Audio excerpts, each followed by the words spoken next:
Hey everybody! Welcome to episode 15 of the Ride the Illusion podcast. Welcome everyone. I am your host, Rose, and sitting next to me is my esteemed co-host, Orion. Hello, also known as Captain Ale if you watch these on YouTube. Yes, I'm Gen X, he's Gen Z, he's also my son, too, in real life. Woohoo! And we offer two different perspectives on music. Mm-hmm. So today, we're offering two different perspectives on a very certain album. We looked at Guns N' Roses' very own worst album, Chinese Democracy, some time ago. Yep. And we figured it's about damn time we take a look at the monster known as St.Anger. Which is Metallica's most controversial album, wouldn't you say? Yeah, most controversial for sure, if not their worst, then definitely most divisive. Divisive. I'd say these days. You see a lot of people who are actually fans of this album. Mm-hmm. And I think even back when it first came out, you saw that, you know, it did win a Grammy for a reason. It did. It did have its fans even back then.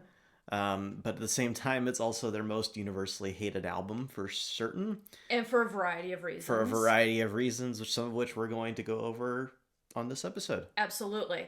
And we thought we would tie in our review of St.Anger with the documentary Some Kind of Monster. Yes. Because Some Kind of Monster it's basically the chronological, how do I want to put it? Chronological perspective of, or journey, or adventure, however you want to look at it, in terms of how St.Anger was made. It took a while to get St.Anger not only written, but created, produced, recorded, everything for a myriad of reasons. Mm-hmm. And the documentary very much goes into those various reasons. It gives a very good perspective on where the band was at that point as well. Yeah. And which was not a good place. No, I mean, we almost lost Metallica at that time. We really did. Yeah. Yeah, and that's a really scary thought for me, anyway. The amount of clashing ego at that time was definitely bordering on, you know, tearing the band apart. And then just all the internal problems that they had, and individual problems, too. Yeah. So, and then also, too, we have metal messages in this episode. Indeed, we do. So quite a bit to go over here today. Get your drinks and refreshments because we've got a long journey ahead. We do. So settle in and get ready to listen. So let's start off with St.Anger, the history and some background of this, if you're not super familiar with it, but I'm sure if you are a fan of Metallica, you know the basics about St.Anger. Yeah. Of course, it's Metallica's 8th studio album, and it's also a venture that marked many changes for the band. It was the last album with longtime producer Bob Rock. Mm-hmm. It was their last album released on Elektra Records. That it was. It is their only album as being a trio.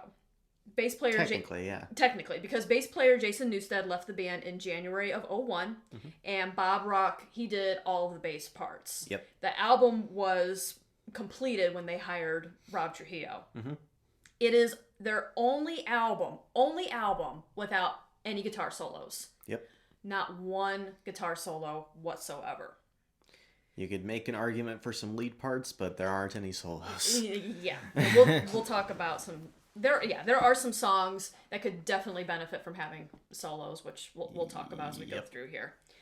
So recording of St.Anger was delayed for a year due to James Hetfield entering rehab for his alcoholism and the band working through their issues in therapy, like we've already touched upon. Some Kind of Monster goes through those issues, and also when James goes into rehab. Also, when the band started recording St.Anger originally, which was in Presidio. Yes. Which was, it's a institutional, like, correctional facility, right? Yes. In is it Los Angeles? Or it's outside of... Outside I think of it's LA. outside of LA. Okay. I'm not... I know the big cities in California. You know, San Francisco, Los Angeles, San Diego. There's lots of deserts. They have earthquakes. That's about all that I know in terms of geography of California. Yeah. So they started it in 2001, but it didn't get done until 2003 and was released in... No, they finished it in 2004 and they released it in 2005, right? Oh, gosh. No. Research. Okay, here it is. It's in my notes in front of me. The album itself was released on June 5th of 2003. There we go. But it took, what, 2 years? Yeah. Yeah. I've done my research. This is why we keep notes. This is why we otherwise take notes. we're lost. Yes. We cannot rely on either of our memories. No, my memory has gone to shit in my old age.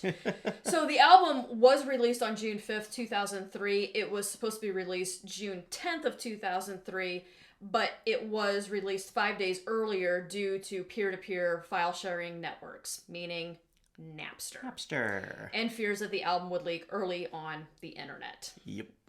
So they decide, you know what the hell, let's go ahead and release it early. Absolutely. If it's going to be out there, let's just go ahead and make it official. Absolutely. Why not? So some fans think that it sounds like nu metal. Some fans think it sounds tinny or flat or is just annoying.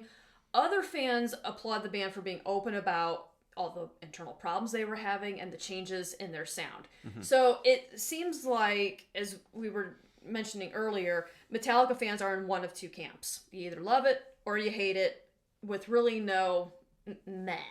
Yeah, there's not much in between when it comes to this album. Again, very divisive in terms of general opinion. I mean, anything that you go on having to do with Metallica and they're talking about this album, it's either, oh my god, I love this album, I listen to it all the time, I love playing it when I'm pissed, to people saying, I only have it in my collection because I want to have all of Metallica's discography. Yeah. You know, or people who say, I don't listen to it, it's not my Metallica album.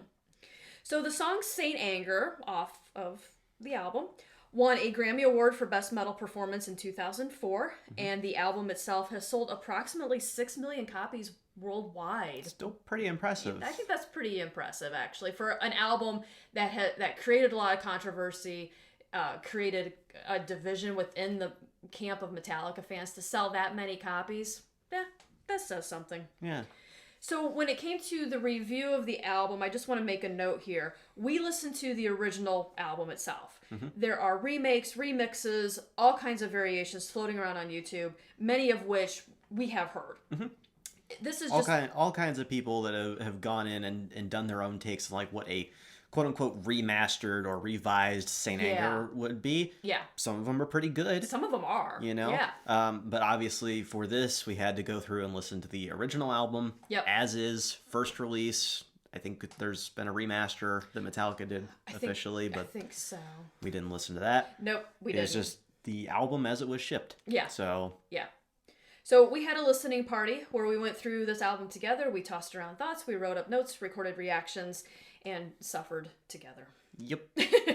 Pretty much. I think I had to take some Advil about halfway through. Yeah, pretty much like what we were doing with Chinese Democracy. Though I will admit, we didn't have any alcohol for St.Anger. We did not. We needed some for Chinese Democracy. I just remembered that. Yeah. We were both down in a glass of Fireball whiskey to get through Chinese Democracy. Yeah. Well, I mean, we really had no choice. We're like, we have to do this for the podcast. Oh my god. There's only St.Anger was more tolerable in that sense. That's right off the bat. Whole lot. There's only one song from Chinese Democracy that makes my Guns N' Roses playlist on Spotify. Mm-hmm. That's it. The rest of the album, as far as I'm concerned, no, it doesn't exist. Is it the same for St.Anger, though? Ooh. I think that's a perfect way to launch into our review here. Huh? I think so. So let's go through this track by track. As we did with Chinese Democracy. Yep, and then we will talk about our overall perceptions and thoughts of the album. And They're not all bad. So if you're kind of getting pissed off going, I really like this album, keep listening. We're not trashing it. We're just being honest. Yes. This is again, it's not all bad. Yeah, this is our 100% honest opinion. We're not going to be sitting here trashing the album entirely for the next hour. Nope. But we are going to be very honest with our opinions. Yes, we're always honest when it comes to this kind of stuff. All right, so kicking it off, the first song on the album is Frantic. Frantic. Thoughts, Orion? Fun little riff here, I gotta say. It's a decent song, but I think it's also a warning of what's to come for the rest of the album. Yeah. You know, objectively, the production is pretty awful. The snare drum has already been talked to death. Do we even have to talk about the snare? We'll have to throughout this album. I mean, let's be honest. It's the thing that, has been the butt of jokes for 20 years at this point. Yeah, we're going on decades now. Yeah. I gotta say, though, I like a lot of the rawness throughout this album. Yes. If you watch some kind of monster, Bob Rock actually says in there, it's like a group of guys got together to play in their garage for the first time, except that band is Metallica. Right. And that's really what this album sounds like. It really is. A bunch of guys getting in a garage together, except that band just so happens to be Metallica. Yeah. It's like everybody in Metallica had amnesia and then decided to go into their old garage. Right. You know, that they used to play in the 80s. And it's like, let's play this. Yeah, and Lars dragged out his $20 drum kit that he got at Sears, you know. Yeah. So, and that's fine. That he got at Sears. Hey, Sears used to sell everything. Unfortunately, they went out of business. What are your thoughts on Frantic, though? Well, honestly, this is the one song off of this album that I genuinely do like. Ooh, how about that? I agree. I mean, the snare, it's the snare. But I think it goes with the feel of the song. And again, the rawness, I really do like that. I like that. The feel to it, the industrial feel to it. I love the lyric, "My lifestyle determines my death style," and the fact that Kirk wrote it. Yes, written by Kirk Hammett. I did not know that, actually, until I watched the documentary. And so, yes, after all this time, I finally knew that. James's vocals. We're going to be talking about that a lot. Now, here's the thing. I shouldn't even be saying anything because I cannot sing whatsoever. Right, Orion? I mean, you can say it. You said it. I'm not going to. But it's true. I sound like a cat being pulled through a knothole backwards. Okay, I just do not sing around people. I sing in my car by myself, or maybe very, very low with the door to my office closed. But I cannot sing whatsoever. So I don't like to pick on people's vocals since I can't do it. But man, his vocals are really rough. Yeah. Really, really rough. It doesn't sound like the same James Hetfield of the Black Album or the Load era albums even. Certainly doesn't. I have to say, though, I do like his vocals on this song. Because, again, I think it all just kind of fits together on this song. Well, I think and I think that's kind of a theme throughout this record, is that there's a lot of stuff that's kind of hit or miss. Right. And I think James's vocals are one of those things. I agree. Because on tracks like this, on a couple of other ones that we're going to mention later, they can be decent. Yes, they can. They can. Again, definitely not the James Hetfield that was, the 90s Hetfield. Yeah, not 90s, not 80s Hetfield. No. But yeah, it's kind of it's a very interesting vocal delivery throughout much of this album. Yeah. James kind of sounds like he's on the verge of just fucking snapping half the time. Well, when you think about what he was going through, dealing with. Kind of because he almost was, I think. Yeah. Yeah. And then I think that's a fair assessment. He was able to get that out. Yeah. Through the recording of this album. Yeah. So it was it's a lot less singing and just kind of angry screaming. Screaming, snarling. Angry atonal yelling. Spitting. Yeah. All of that. Sometimes it pays off. Sometimes it's just no. Yeah. Other times it makes your ears bleed. Absolutely. Just a disclaimer, don't listen to this album with headphones on. Or do. What? Or do. No. We're not your parents. Oh, God. It made my ears hurt. My ears were ringing afterwards. Literally. Ugh. Yikes. Okay. So what do you give it out of 10 angry fist punches? Out of 10 St.Anger album covers. Yes. There we go. There you go. For me, Frantic, it's a 6 out of 10. Is it? I'm going to say it's a 6 out of 10. I give it an 8. Okay. Honestly, I do. I like it. I think it's a great way to kick off the album. It's on my best of Metallica playlist, honestly, this song is. Because, again, I think it's just something that really not only opens the album, but sets the tone for the album. It's just that when you get further into the album, the production drops off of the cliff and you're going, really? Okay. It starts to get very grating to your ear. You start to notice more and more problems as you go through the album. Especially when you sit and listen to it all in one sitting. Maybe you don't notice it as much if you just pick out a song or two, or you're like, hey, I'm going to listen to the first 3 songs and then maybe come back to it at a later date. But I guess Frantic holds a lot of promise for the album. And then depending on how you look I at was it. gonna say you're giving me this look like It holds promise or it holds doom. Yeah. Depending on how you look at it. Okay, maybe I'm reaching here a little bit. My back's probably gonna start hurting here pretty soon from that reaching. But yeah, I personally would give it an 8 out of 10. That's fair enough, All honestly. Like, I don't think it's a bad song. 6 out of 10 for me is still a positive rating. Yeah. You know? But if I'm going to compare it to other Metallica songs, it's certainly not a first choice. Okay. And that kind of goes for every album, or every song on this album. It kind of goes for every album. What? Say what?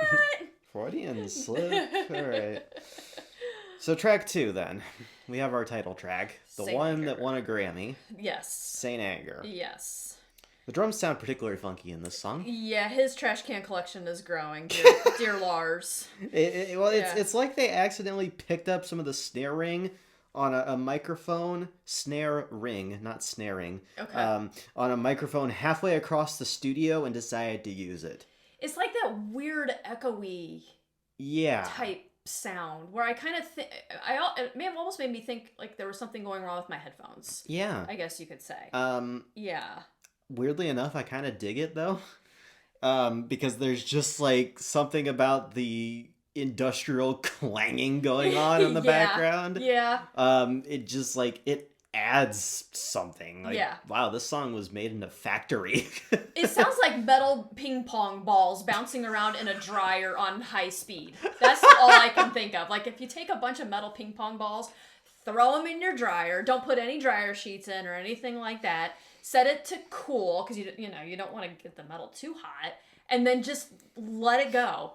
Yeah, that's what it sounds like. That's all right. That's Lars's. That's his drums on this song. All right. Am I wrong? No. Okay. You're not. That's a brilliant description. Thank you.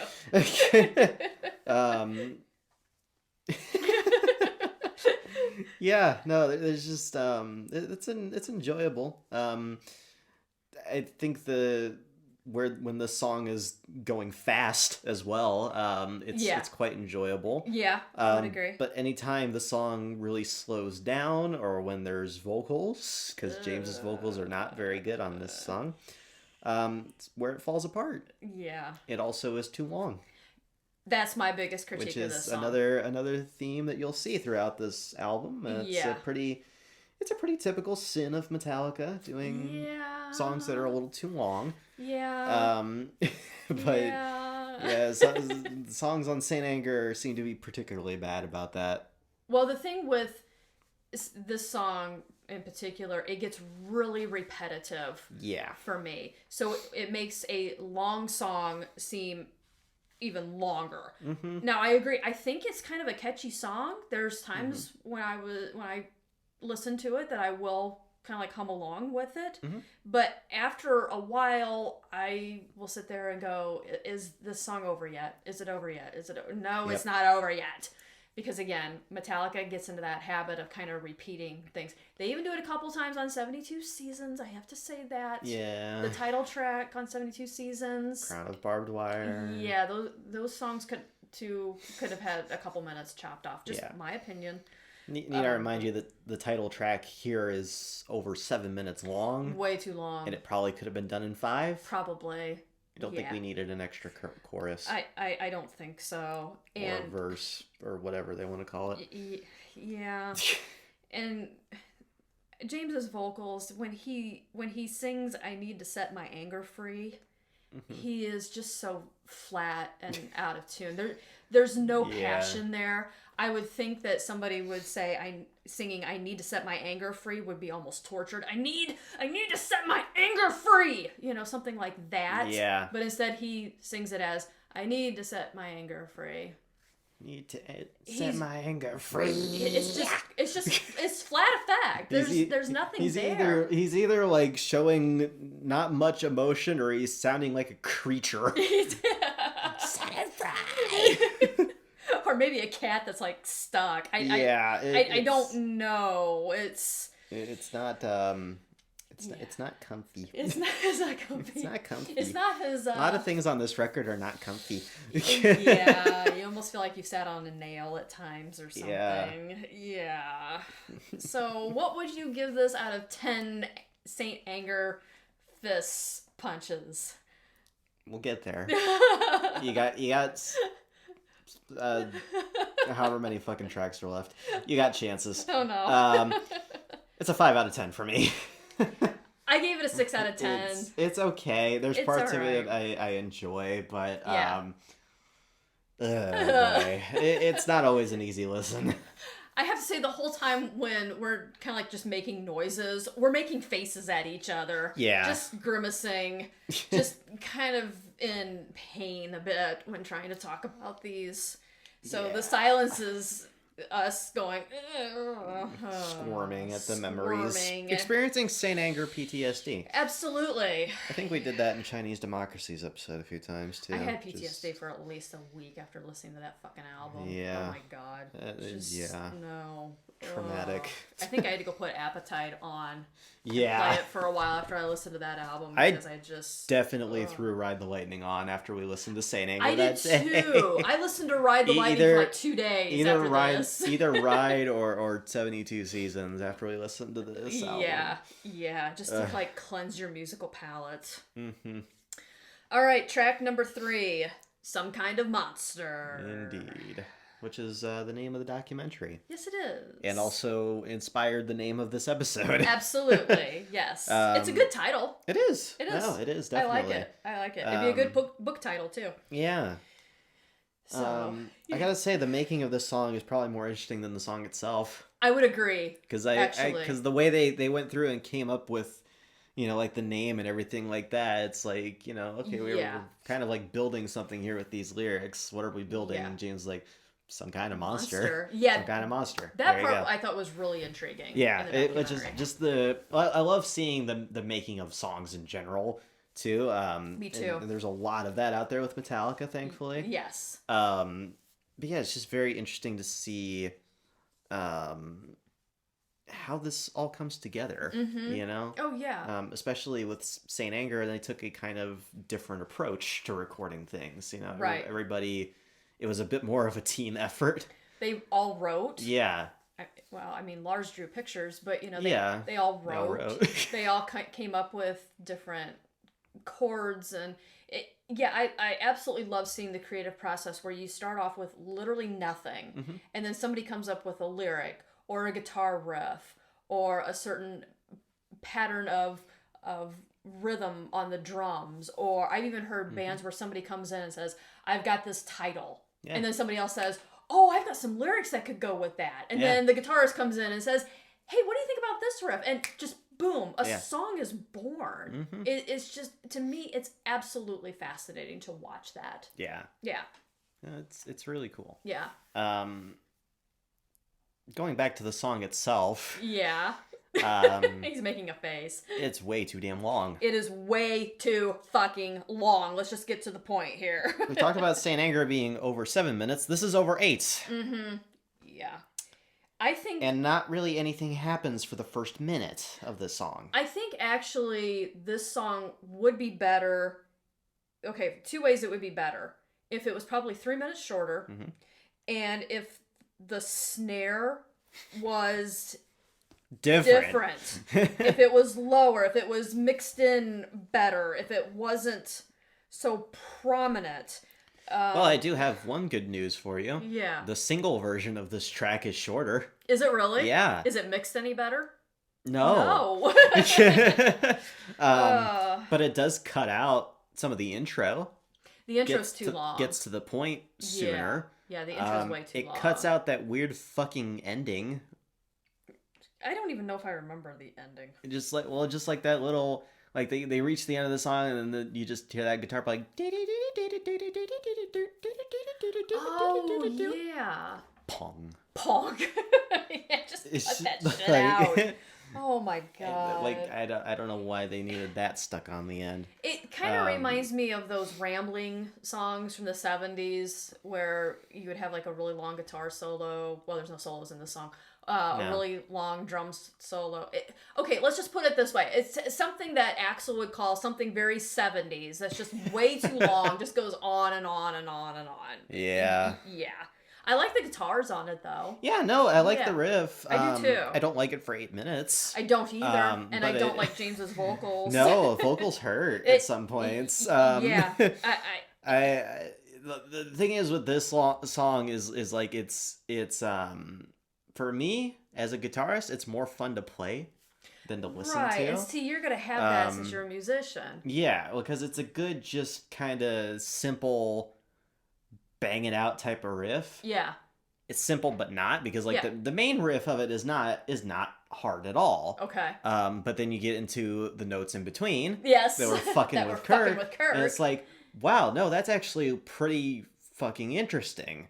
I think I remember when we were watching the extra scenes on the documentary, because didn't we watch that twice? Because you were watching him play.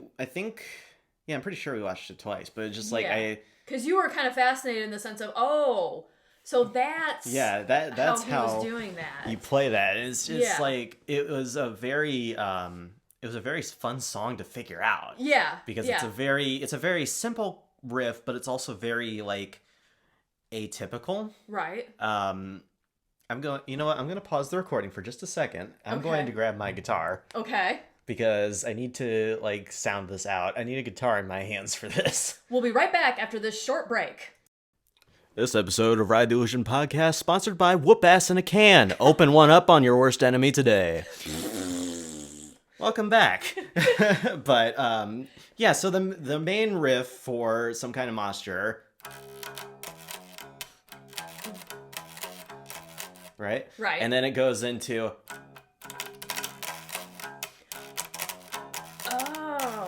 it's get on that open note, and then you get on the for third fret, and then fifth fret, but it keeps that same pattern of.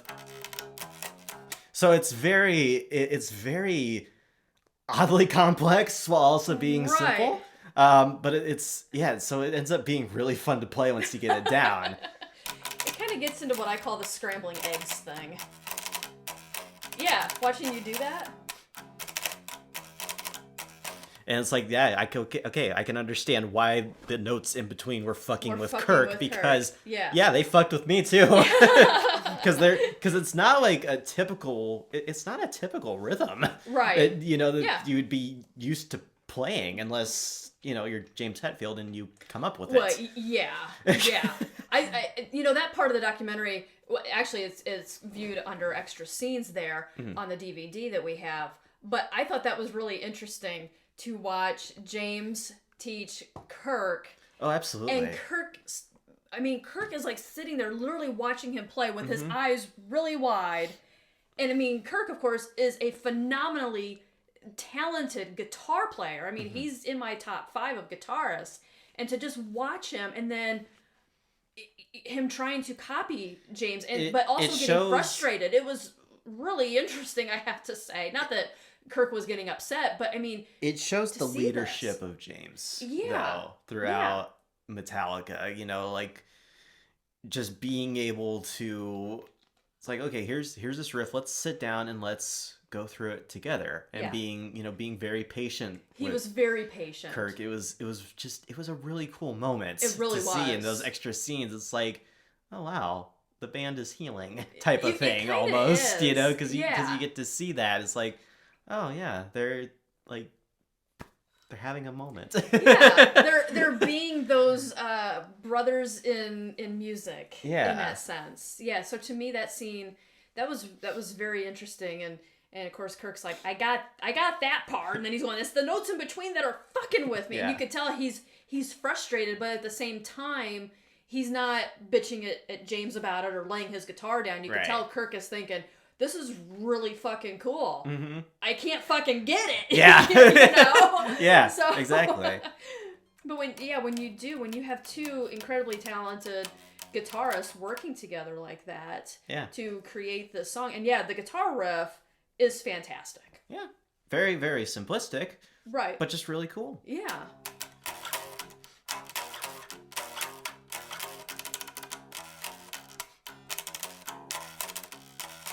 It sounds really. It's neat to watch you play that. Yeah, It sounds really cool.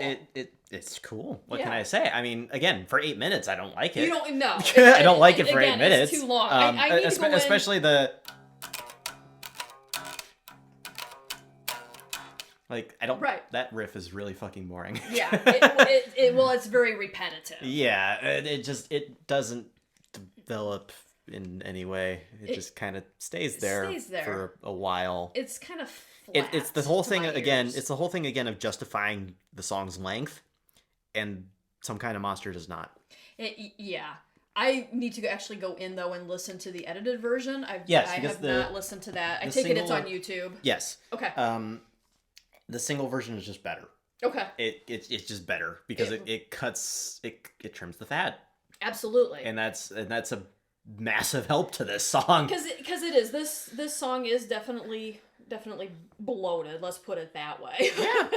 No, it's great. It's for too long of a time. Even though again that guitar riff is fantastic. Yeah. And unfortunately, another song where James is just so flat and out of tune. Yeah. Where I was sitting there going, why?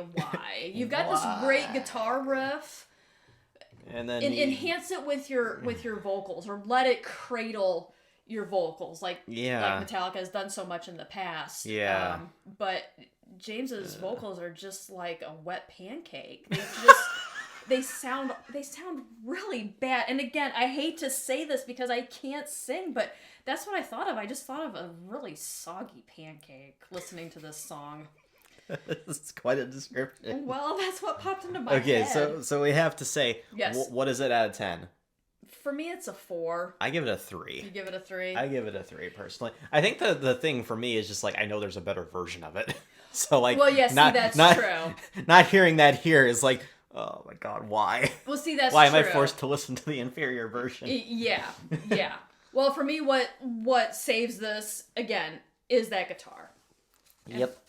It's the main intro kind of guitar bit. Yeah, that's what saves the song for me. Yeah. That's what makes it listenable. That's what makes it very fun to play. Yes. Honestly. So, track 4. Dirty Window. Oh boy. Okay, can I just be honest? I fucking love the riff here. Okay. But wow, the snare. The snare. The snare. The snare is a sin. The sin of the snare. The sin of the snare. Ooh, that's a good album title. The sin of the snare.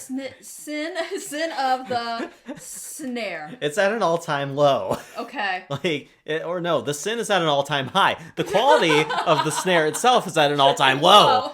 Because holy shit. It's just like, it's an empty tin can. I mean, like, it's bad on other songs, but I mean, on this song, all you just fucking hear is just, like, the whole damn song. Yeah, that's all it is. I just smacked the bottom of a Pringles can with a drumstick. Yeah. That's a new sentence. Lars is so off on, I don't even know what kind of beat is going on this song. I'm going a Lars beat. Lars in his own, not on his own planet, in his own fucking universe. Yeah. And James is just spitting random words that rhyme. Projector, protector, ejector, rejector, infector, defector, stamp collector. Fabricator. They're just a nothing burger of rhymes. A nothing burger. Okay, I'm writing that one down. How have you not heard that saying yet? Because I'm old. Nothing burger. Okay. See, these will work in like stories for me or something like that. I really love the sin of the snare. Yeah. You know, if a drummer were to write a memoir, the title of it should be The Sin of the Snare. And I think Lars Ulrich should title his memoir like that. The Sin of the Snare. Oh my god. And you know what the chapter... The title will be so long that it'll cover the entire front cover. And it's just Lars with his mouth open, just... Ah! It's that one picture. And you know what the chapter on St.Anger will say? What? It'll just be like one line. If you don't like the sound of my snare on St.Anger, don't fucking listen to it. That's it. Lars, I expect royalties on that because I wrote that for you. Judging by some of the stuff in the documentary, I think the chapter on St.Anger would just be The Time of Endless Fucks. Pretty much. Yeah, that's a good title for it, too. We'll go into that when we get to the documentary. Yeah. But yeah, again, just more fun to play. Yeah.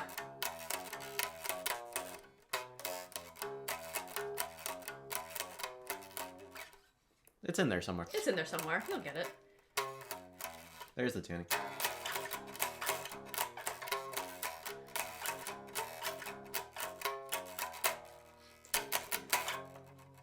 You know, I like that. I do. I think, again, another song where I always sit there and go, oh, I really like the guitars. They've got that perfect buzz.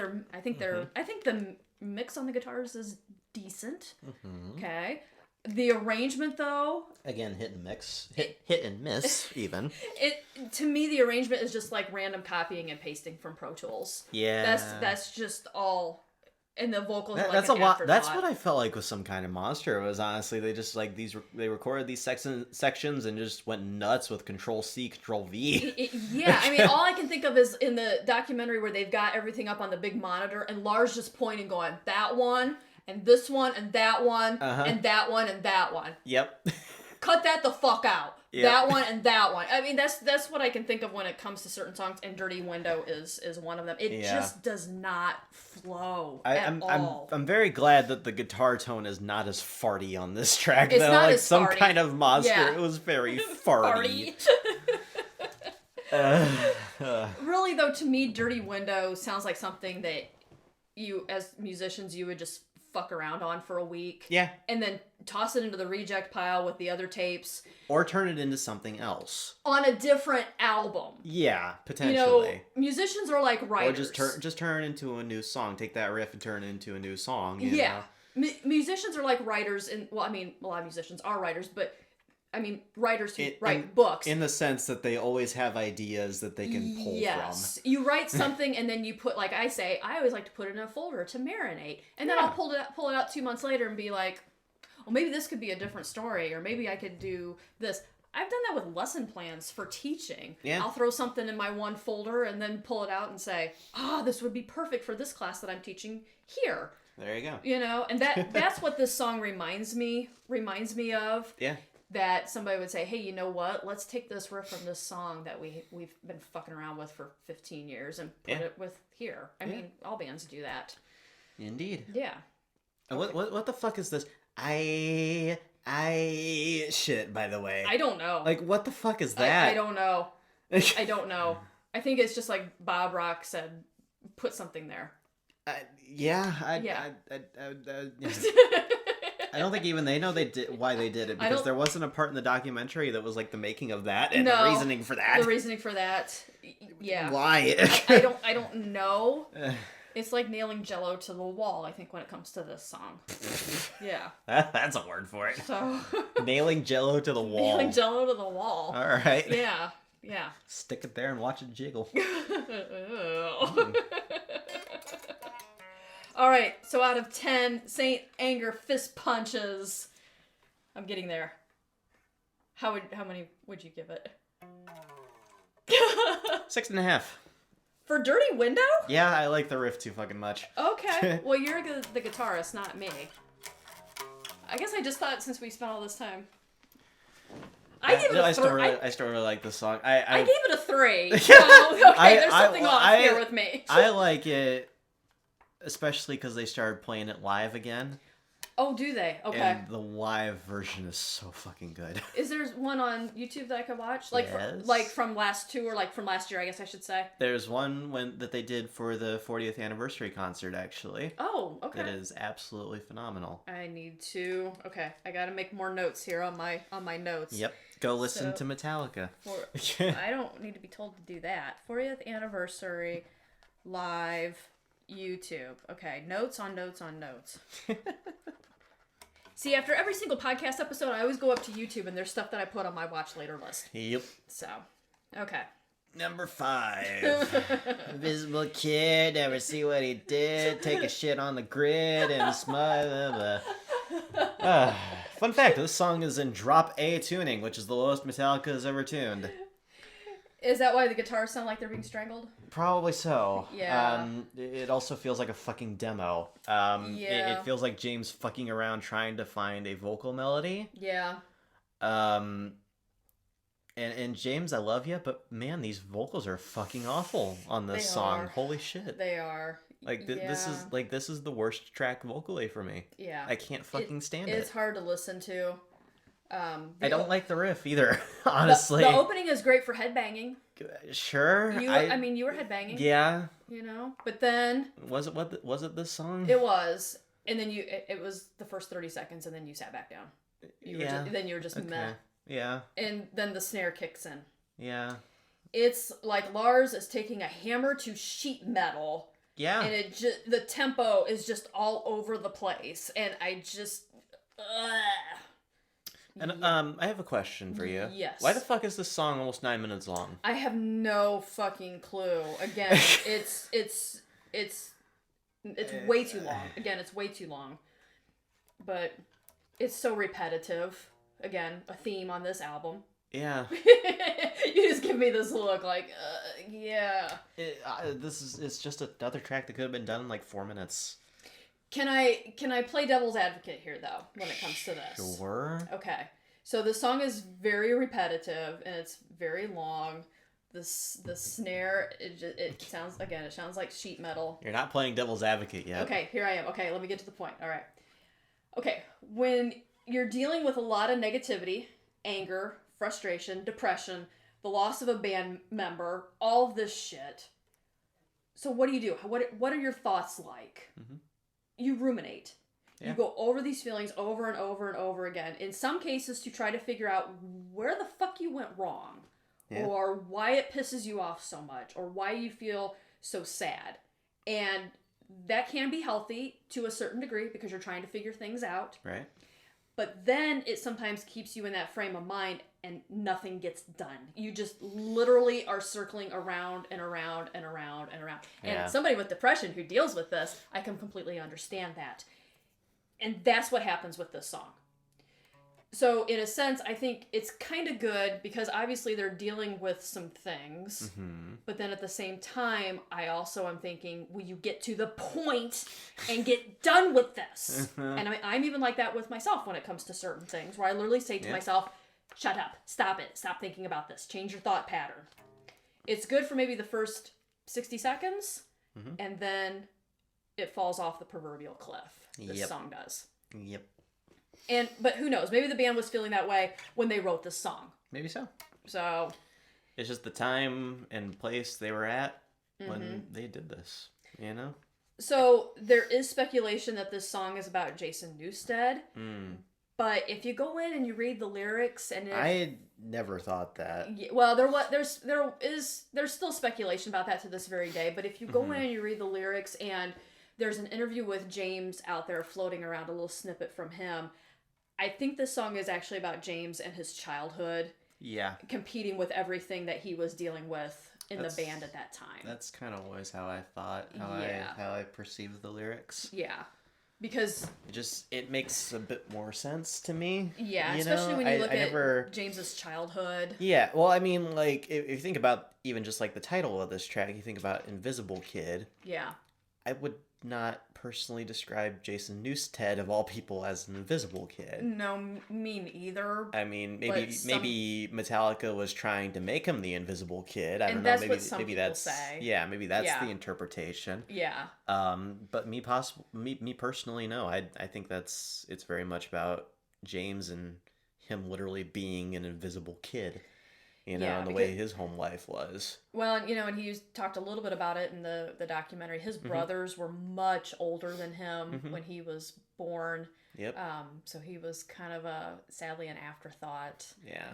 His mom died when he was pretty young. She had a teenager. Yeah, she had cancer. They were Christian scientists, so they didn't believe in doctors, so she didn't get treated for it. Yep. That's God That Failed, by the way. Yeah, if you listen to the God That Failed, that is his whole journey with that. So yeah, he didn't have the best home life growing up. No.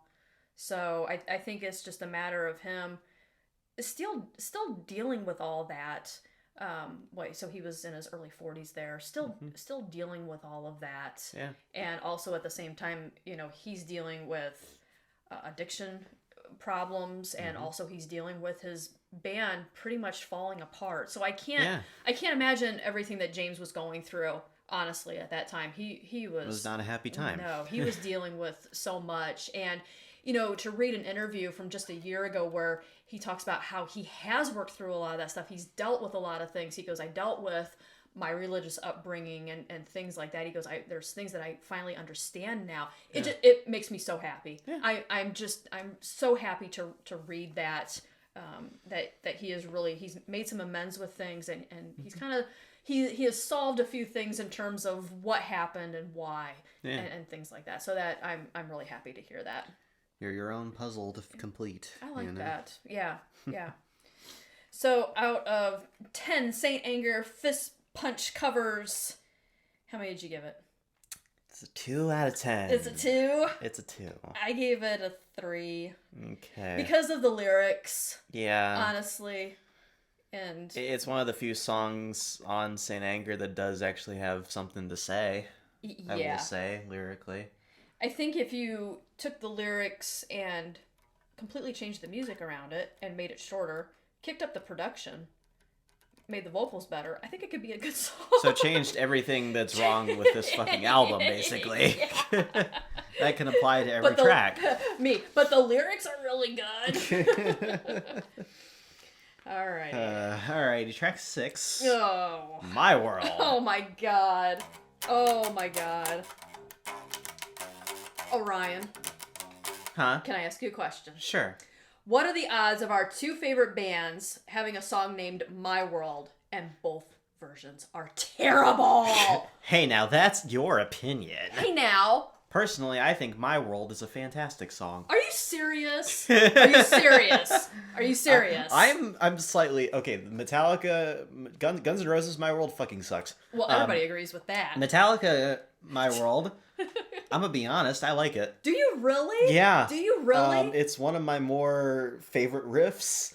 Okay, well, I understand that because you're a musician. It's the snare in this song is unintentionally funny. Where Lars threw his drumstick at the wrong drum head, and that was the result. Pong! Wait, where's your Pringles can? Where's your Pringles can? I'm not pulling it out again. I've already deafened the people once. Pong ting. Just like the random snare hit in the intro is so fucking funny. That does. It does. It makes me laugh. I also really like, I actually quite like James's vocals delivery. It's my world and can't have it. It's just like they're delivered like a child throwing a temper tantrum. No, he reminds me of a 7th grade girl at times. It's my lipstick. You can't have it. He's my boyfriend. You can't have him. That's what it reminds me of. It reminds me of a 7th grade girl trying to sing. Oh my god. And be deep at the same time. Oh boy. Yeah. I will say the backing vocals are strange though. They kind of sound like they're being sang in a cave. I agree. Well, it's all that echo shit. Yeah. It's not the cool reverb that we have on Ride the Lightning. It's genuinely just they recorded the shit in the studio that was more like a warehouse at the time. Yeah. So it's got that weird echo. I have a question though for you. Okay. Because you're a drummer. Mm-hmm. Do you think the microphones were put too close to the cymbals? Especially on this, in all seriousness, especially on this song.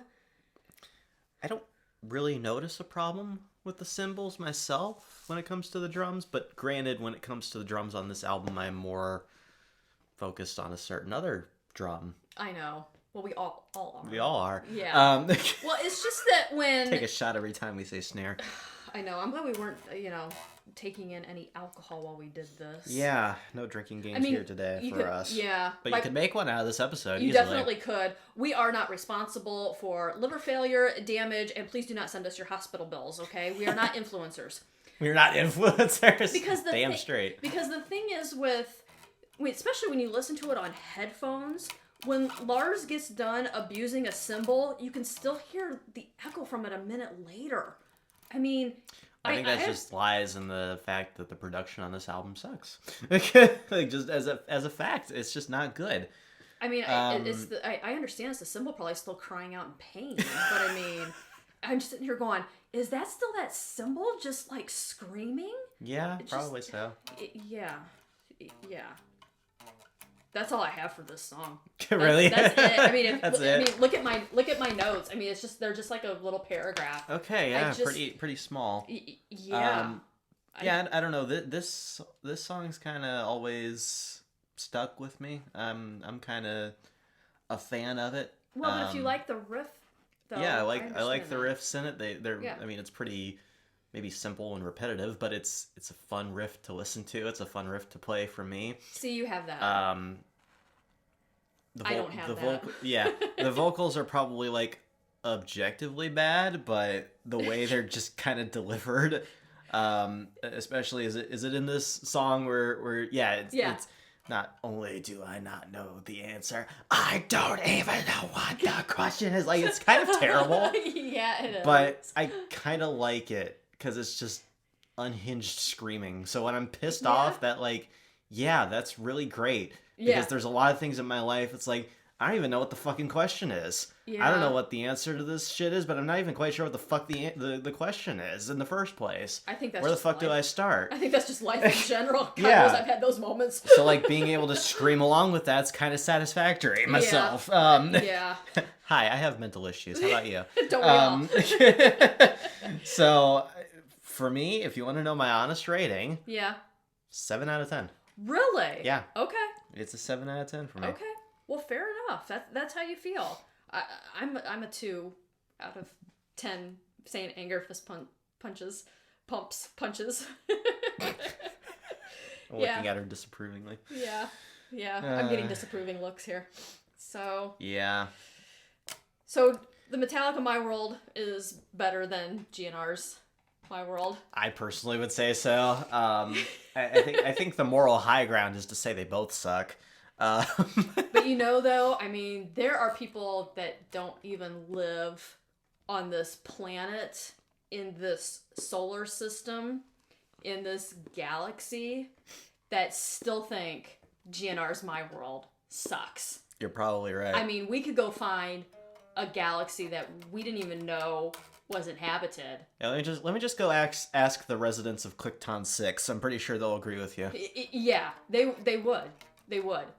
It's too bad. It's too bad that song wasn't around when they launched the Voyager mission. It's so like, wherever hey, listen to this and tell us if it sucks. Absolutely. Is it shit in your language too? Right. So is it shit for your race? All the way out in interstellar space, where Voyager 1 is hanging out now, they could still send it back. And whoever it is, or whatever it is that found it, would say, yeah, this really sucks. This sucks. I don't know where I'm going with this. I'm creating a story here in my mind. Cool. Write it down and make a book already. Ooh, yeah. One day I'll finish my books. Let's go on when I'm 80. let's go on to track 7, shall we? Oh, God. Shoot Me Again. Yes, please, so I don't have to listen to this song again. Oh my God. Again, I like the opening riff here, which I don't remember right now, so I can't play it. Oh, God, the vocals though. I think this also gets kind of corny at the "shoot me again, I ain't dead yet," which is then followed by just like it kind of sounds like a car wreck. Yeah. Shoot me again, shoot me again, shoot me again. It's like, what the fuck is happening? There's no rhyme or reason or rhythm to any of it. Yeah. Yeah. Shoot me again, I ain't dead yet. It's just like it sounds like parody almost, It it's does. just like, I'm in a cool metal band. And I played at my cousin's backyard wedding reception. Maybe. No, we had a concert and only 5 people showed up. Kind of like. Well, I think what just like, yeah, it is, I don't know, it's really fucking stupid. I think what gets me though is that James had lost so much of his sneer and his attitude. Yeah. That snarl. Yeah.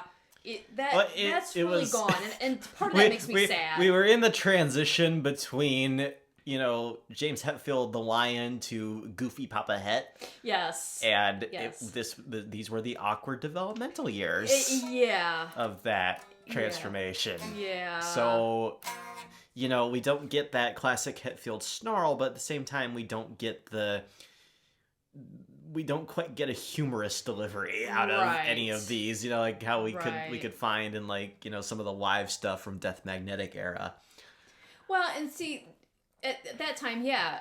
Well, even now, James looks like he's having such a good time. And you Yeah. can tell with his vocal delivery. Mhm. This sounds like he's in fucking pain. He probably was. And I don't mean just everything that he's going through. I mean pain at recording this song. Yeah. He reminds me that he's not into it at all. I don't know. Yeah. For an album that's supposed to have so much raw emotion, like, yeah, the vocals are so lifeless sometimes. It's just complete flat effect as far as I'm concerned. They're very robotic. That's what I have written down. The vocals are just so robotic. Yeah. That's how I feel. Yeah, shoot me again. You can hear him reading. You really can. And Bob Rock just sitting there parts. looking at him. Yeah. With that, just with his, yeah. And then the just that line, look on Bob Rock's face. like the chorus, all the shots I take, spit back at you, like the ones that don't sound like they're being read sound terrible. Yes. I don't know what that was. That was just brain doing a thing. I have a guitar in my hands. I apologize. Yeah.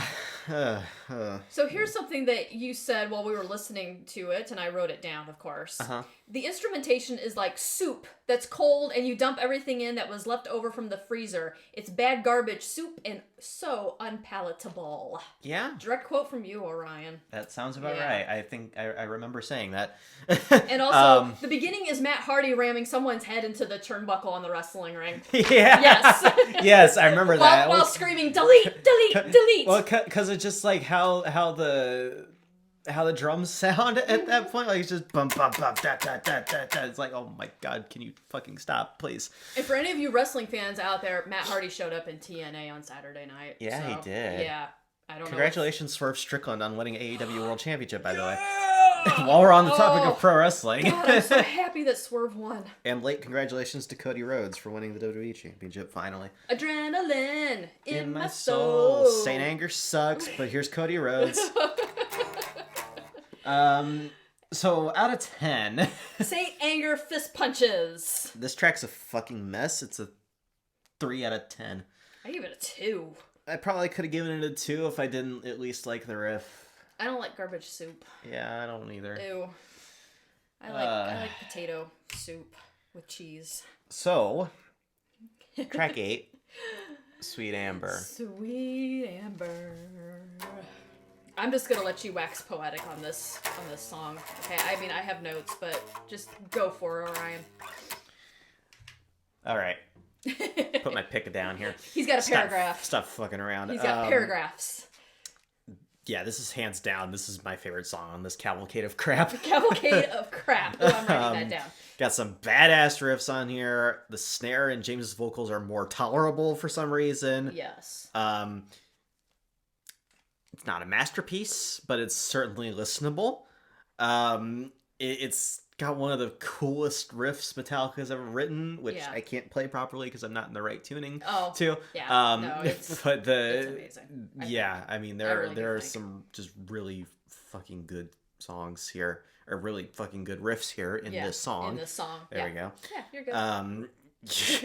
you can hear the amount of production flaws though here, to the point that they're almost impressive, because you can literally hear James breathe into the fucking mic, which after I like.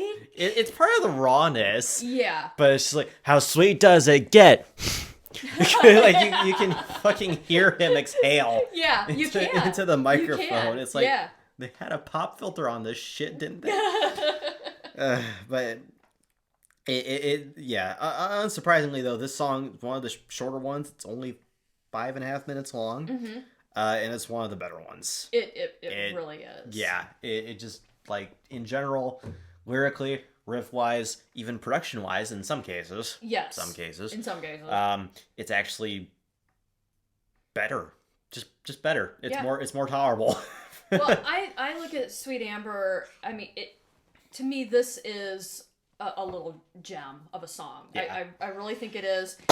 Yes, it's got some flaws to it, but it does remind me of a little gem that you do come up with that has a few flaws, and you're still like, oh, this is still beautiful. It's diamond in the rough type of song. It really is. Yes, the production is much better. The drums are still a little wonky at times, but I think they're mixed in much better. I think they have a better feel and a better flow to them. I think the song itself flows. It flows the best of anything on this album, honestly. And I do, and I'm like you with the vocals. I think the vocals are better. They're much more passionate. I like when you can hear him breathe out. You can hear some of the little cracks too in his voice, and I really like that. I think it really adds to the overall feel of the song, personally. I could agree, honestly. I enjoy hearing such rawness in I do records, and too. again I do too. under the description of Metallica getting together to play in a garage for the first time in 2003, 2002, whatever the fuck. It's kind of appealing in that sense. I think so. I think so. I think the tempo is steady. It doesn't sound like it's rushed. I think Sweet Amber is as smooth as it gets for this album. So as sweet as it gets. As sweet as it How gets. sweet does it get? As sweet as Sweet Amber it does. Though. I also you get to hear Lars do some double bass in this song. I think it's the only time on this fucking album. I think it is. Yeah. I personally would love to hear this song with how James's voice is now, and the drums a little lower in the mix with the cymbals not as prominent, using the snare sound that Lars uses now. Yeah. So it'd be cool to hear it live. I would love to hear it live. I would too, and I don't know if they have played it live. Like twice? In the past 20 years. Yeah. Really? Like twice. There's at least one version of it on YouTube. Okay. And it sounds pretty damn good to me. Okay. It's pretty low quality. Recorded. I think it was recorded by somebody in the crowd. Okay. I don't think there's any video either. But a live recording of it does exist. Okay. They have played it live before. That sound okay. I wish they would add it to their like St.Anger repertoire, because basically they only play like St.Anger and Frantic and Dirty Window now. Yeah. I wish they would take a couple other songs, because Sweet Amber is pretty amazing. Yeah. Well, Lars said, they're going back out on the road here in May to do the second leg of the 2-year world tour, and anything can be played. Lars said anything can be played. I loved when he was on who were they on? Was it Fallon? It was either Fallon or Stern, Jimmy Kimmel, I think, or something like that. And one of the talk shows. One of the talk shows, and James was basically like, someone is obsessed with set lists, and he turns and looks right at Lars, and Lars is going, anything can be played, anything from our catalog, any of it can go on the set list. It wasn't Kirk looking very concerned when that was said. I was just gonna say, you should have seen the look on Kirk's face. He looks like, he reminds me of a college freshman getting ready to stand up and give his first speech in his speech course. Why do I know that look? Because that's what I teach, and I'm very used to that look, and that's what Kirk was looking like. Yep. Literally, he was just... Fuck, I gotta learn that solo again. He was just dying inside. Just dying. How does this go again? Absolutely. You could almost see him thinking about certain songs going, I haven't played that in 20 years. Oh my god, I don't fucking remember that. Yeah. He had that... He had that scary, I'm scared look on his face. So out of 10 St.Anger fist punches, what would you give Sweet Amber? Not Sweet Anger. Sweet Amber. Funny, because it shares a riff from St.Anger. Yes, it does. They actually copied a riff from St.Anger, but it fits better here. Self-plagiarizing. That's what we call it in higher ed. Self-plagiarizing. We love it. Can't do it in college, so don't try. For me, it's an 8.5 out of 10. I give it a 9. Yeah, fair enough. I could honestly give it on a 9. Yeah. If I was listening to it on its own. Right. Without having endured 7 tracks beforehand. Right, and then we still have 3 more left to go. Oh boy. Okay, the next one is The Unnamed Feeling.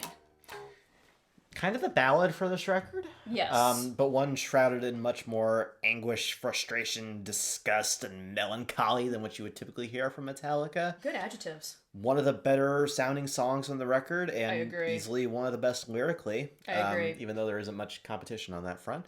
True.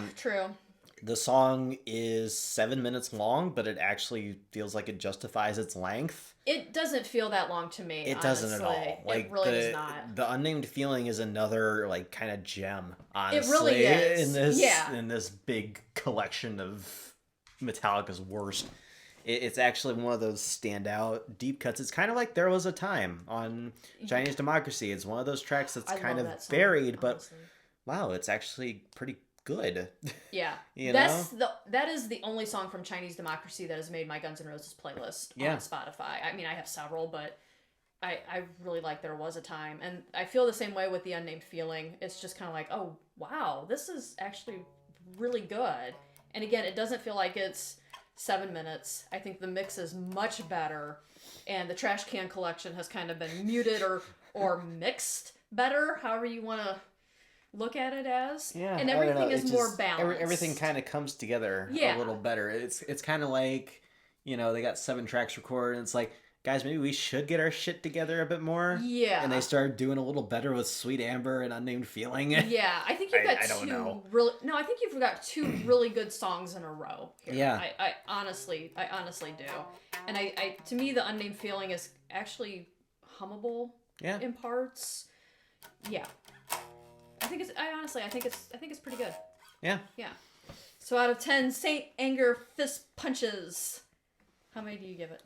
It's an 8 out of 10 for me. It's an 8 out of 10 for me too. Yeah. Woohoo! It's another one of those Metallica deep cuts that's just fucking amazing. I think it's a song that they should consider playing live. I would love they really for should. them to play it live, honestly. I think they would too. I see a lot of good things about this song online, whether it's on Metallica videos or the forums or Reddit or anything like that. People are like, yeah, that's The Unnamed Feeling is kind of like one of those little hidden songs. Yeah. I've never heard people really bitch on this song too hard, because it's actually pretty good. Yeah.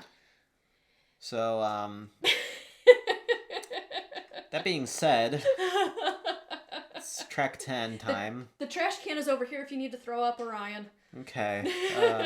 I'll throw my ears there if I rip them off. Okay. I will say, okay, Purify. Track 10.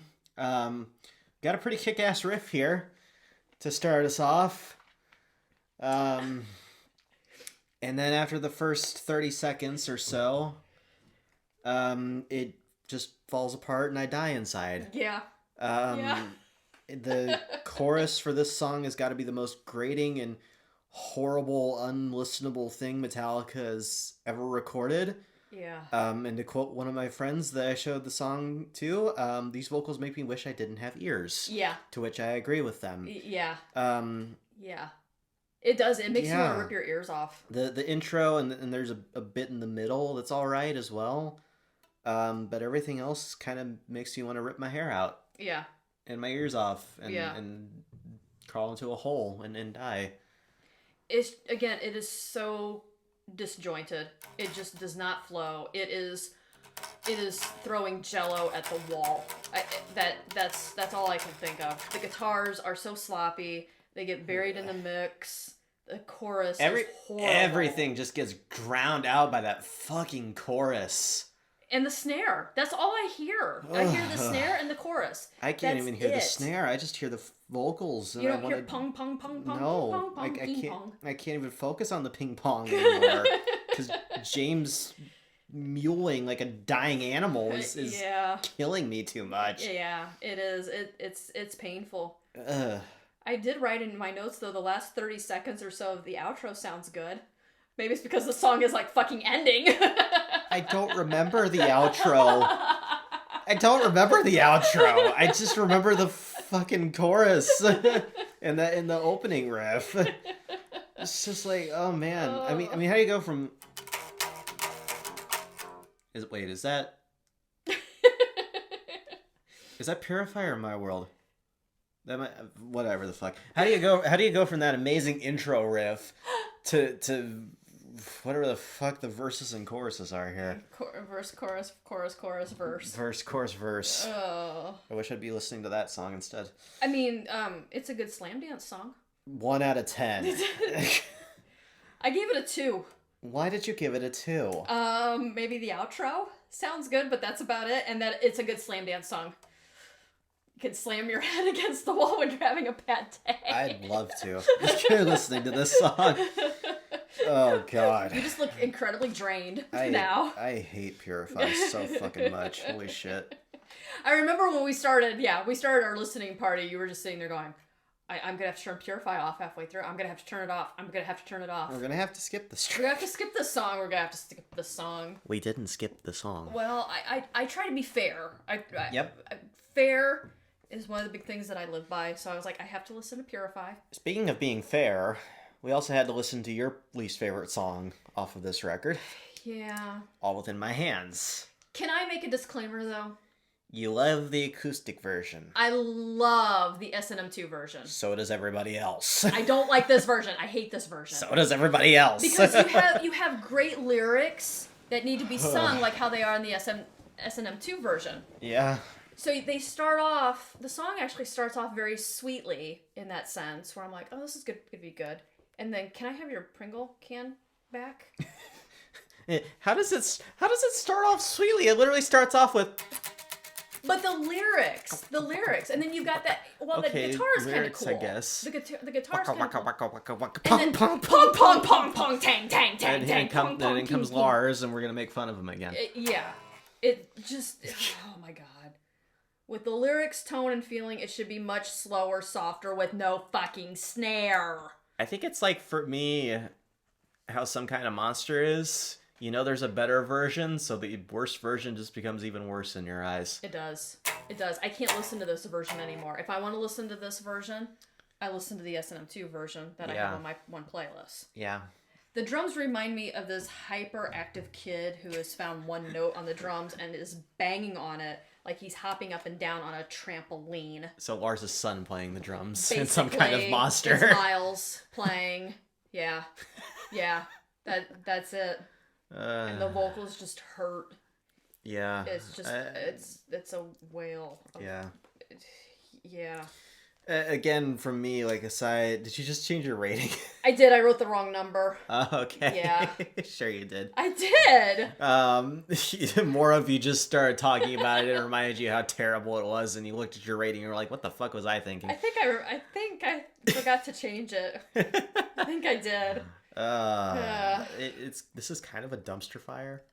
Aside from me again enjoying the riffs for some reason, yeah, very funny that they named their charity after a song that's all about abusive relationships and where James screams the word kill like 50 times. I know. And also just screams at one point. It would be like literally just screams. It would be like naming it. It's very uncomfy. Be naming the charity Harvester of Sorrow. Yeah, that would even be even better, actually. Yeah. The song that literally has the lyric infanticide in it. It is about a man killing his family. Yeah. God, I love that song, though. I love Harvester of Sorrow. That's my favorite song off of Justice. Harvester of Sorrow for a charity. Yeah. Like, something about that doesn't sound right. It doesn't. It'd be it amazing. Really doesn't. It'd be amazing for, like, a dystopian type thing. Yeah. You know, donate to the Harvesters of Sorrow. Ooh. And it's like, oh, they're totally not abusing capitalism at all. Yeah. Yeah. Okay, so what would be a really good name for a charity using a Metallica song? Like genuinely good or jokingly good? Either one. I think we have jokingly good covered. Yeah. Genuinely good? Genuinely good? Purify. But it's a terrible song, though. It's a terrible song, but I mean, you know, donate to Purify. Or Sweet Amber. That's what they named their distillery after. Yeah, cool. Think about Purify, like a charity that's dedicated to giving fresh water to people. That's true. Or something like that, you know. I don't know. The thing that should not be. That'd be terrible for a charity. No, but the thing that should not be could be like abuse. Abuse should not be. Yeah. Okay. Hunger, starvation should not be. The things that should not be. The things that should not be. You're onto something. That song still scares me. It creeps me out. How much did All Within My Hands scare you though? What's your rating out of 10? Out of 10 St.Anger fist punches? 3. Fist punches as opposed to dick punches. It's a 4 out of 10 for me. Stop making me laugh when I'm drinking something. No, it's not alcohol. I left my alcohol upstairs. It's a 4 out of 10. It's a 4. Because Okay. it's just like, yeah, I enjoy the riffs, and I think it's kind of fun when I'm pissed off to just kind of go psycho to this song. I give it a 3 because of the lyrics. Yeah, you just kind of have to be, in a certain mood. Yeah. to listen to this. Yeah. Otherwise, it's uncomfy. It's uncomfy. Okay, so... In conclusion, though. Yes, what are your overall impressions and your grade of St.Anger? Orion. For me... Yes. Alright, look, I know we sat here and did exactly what we said we weren't going to do, which is bash this album for an hour. I think we were being honest, though. Yeah. But if you're ever pissed off at the world, put this on and enjoy the company of music that wants to punch the world, too. Yep. I mean, this album, I think, objectively is kind of bad. But if you enjoy it, there's no problem with that. Me personally, I enjoy a handful of songs on this record. Yeah. But it's definitely Metallica's worst record by far. My ears honestly hurt a bit after listening to this to take notes. Mine did too. Don't listen to it on headphones. Listening to it all in one sitting with no skips. And I think also just the fact that, like, I had to, not that I was going to it because I was in the mood to listen to it. Exactly. Right. More of I had to take notes. Yeah. That's where I was enjoying this less and honestly felt just ear fatigue. Yeah. Whereas normally I wouldn't with this album. Yeah. I will say though, I felt more overall fatigue after Chinese Democracy than I did with St.Anger. Yeah. This overall, compared to Guns N' Roses' worst, was an easier listen.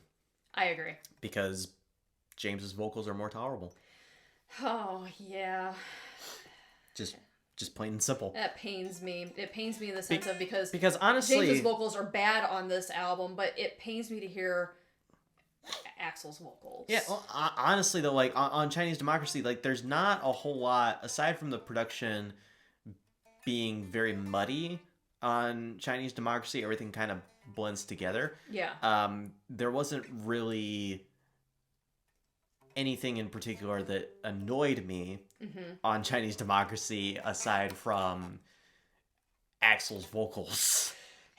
Yeah. But somehow the muddy production and Axl's vocals alone, those two things alone, were able to outweigh all of the production issues of St.Anger. True. I think it's also Chinese Democracy is Chinese Democracy longer? I think they're about the same length. I think they're. I have St.Anger pulled up right now. What, 72 minutes? St.Anger is 75 minutes. Oh, 75. But I tell you, Metallica really knows how to fill a CD. Yeah, genuinely. Wow. They're like me when I used to fill up my blue books during college finals. I had a professor tell me that once. She goes, "You really know how to fill up a blue book. Metallica really knows how to fill up a CD." Yeah. I mean, what, they had to trim load because it was too long or something? Chinese Democracy is shorter. It's 71 minutes. So, by 4 minutes. How did Chinese Democracy seem longer? How? Huh. Ugh. Well, I think it helps with St.Anger though. Like we had the same people working on everything on this record. Yeah. You know, it wasn't the most terrible soup. Soup. It was chiefed by Axl Rose. So what's your overall grade then for St.Anger? Overall grading for me out of 10. Yes, his album has. Okay. I'm doing out of 10. I don't know what you were doing. I did letter grades. All right, fair enough.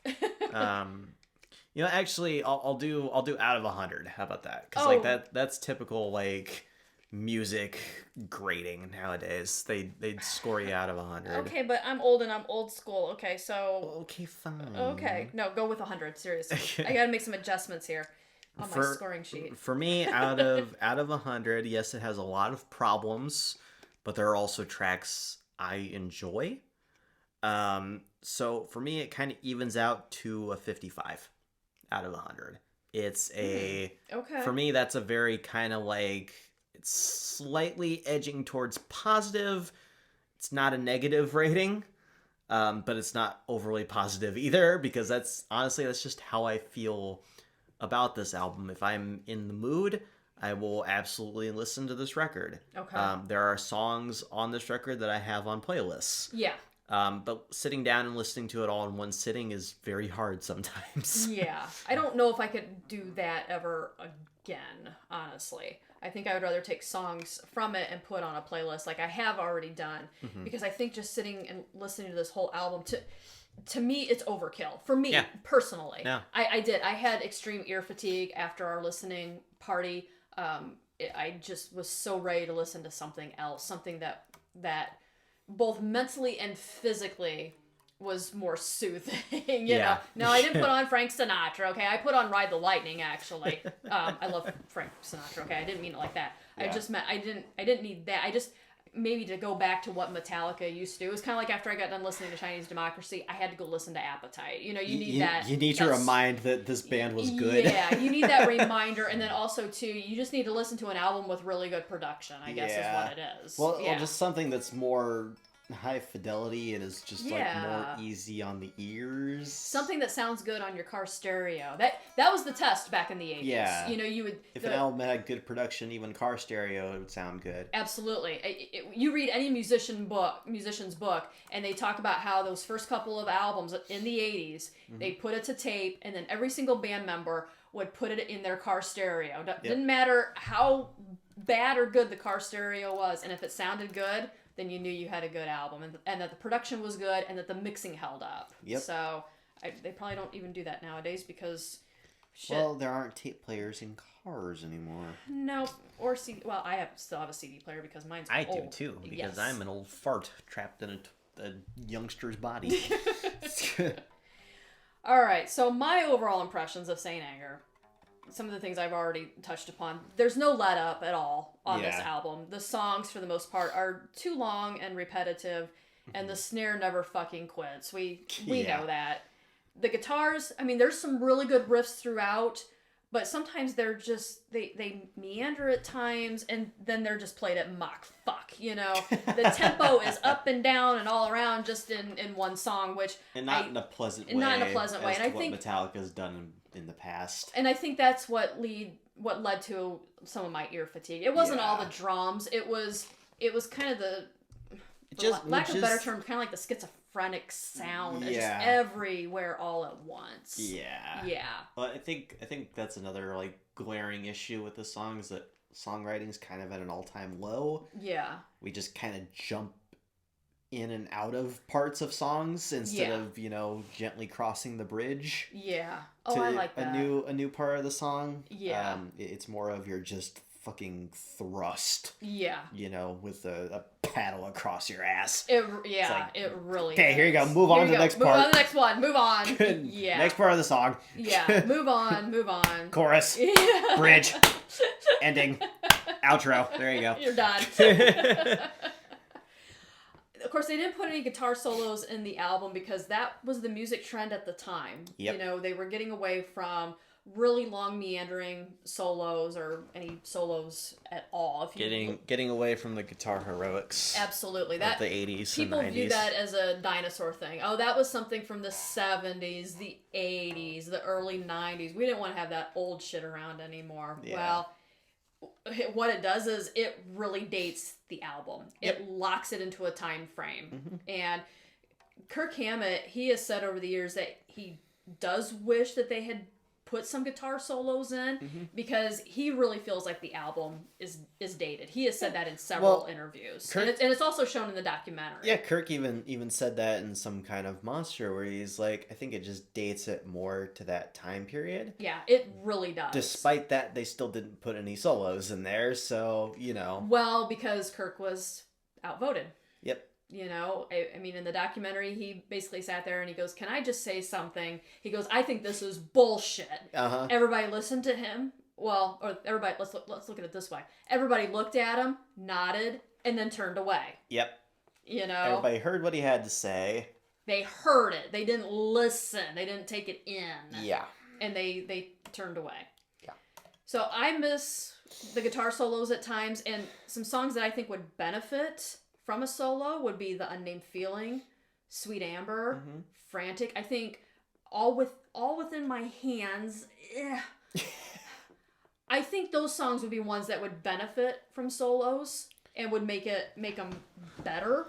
Yeah, I mean, I personally would say almost every song I know, but those could are the ones benefit that with even like a really, short solo. yeah, that really come to mind. Yeah, That just yeah, like Invisible Kid desperately needs one. Holy shit! Just Invisible like Kid desperately needs a lot of shit. just yeah. Well, I mean, just like stuff to justify lengths again Again, yeah, here. You again, know, I agree. and also just like there's a piece missing there. You know, Yeah, when it comes to. And maybe that's another reason why the songwriting feels off is just like there's a certain piece of the typical Metallica structure missing. right, There's no right. There's solos. no solos. So I mean, what do you do with, when you're going through and you're building out your song, you get to this gap, it's like, well, what do we put there? You put a solo, But no, but they didn't. solo was not an option. Yeah, The little paper for solo that was thrown into the shredder. absolutely. So you can't stick that in the middle, Mm-mm. of, No. of your little line of notes here that you got for Right. your song. Right. So, So without solo, it doesn't. That's where you get those repetitive songs that Mhm. just kind of go nowhere. Yeah. Solos so many times change the mood of a song. They bridge from one chorus to the next. Mhm. They stir emotion. Mhm.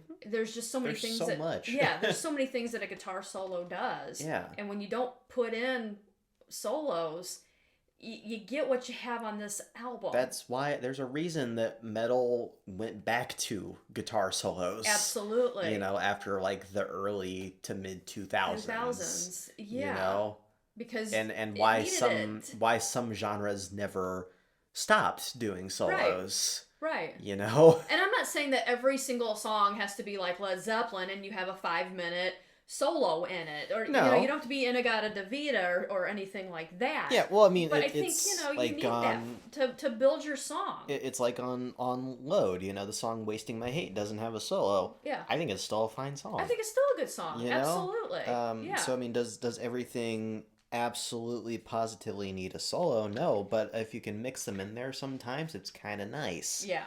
Yeah. It adds more to your structure, I think, of your song. Yeah. Yeah. It really does. So with this album though too, I do think it sounds unfinished in parts. Yeah. I think again, if you could go back and trim some of those songs, again, add some solos, remix the drums, clean up the production in some areas, especially that damn echo from the cymbals. I think it would be less ear damaging. Yeah. I think it would be more palatable. I think, and well, somebody would probably say, yeah, but you'd probably lose some of that industrial feel. Mhm.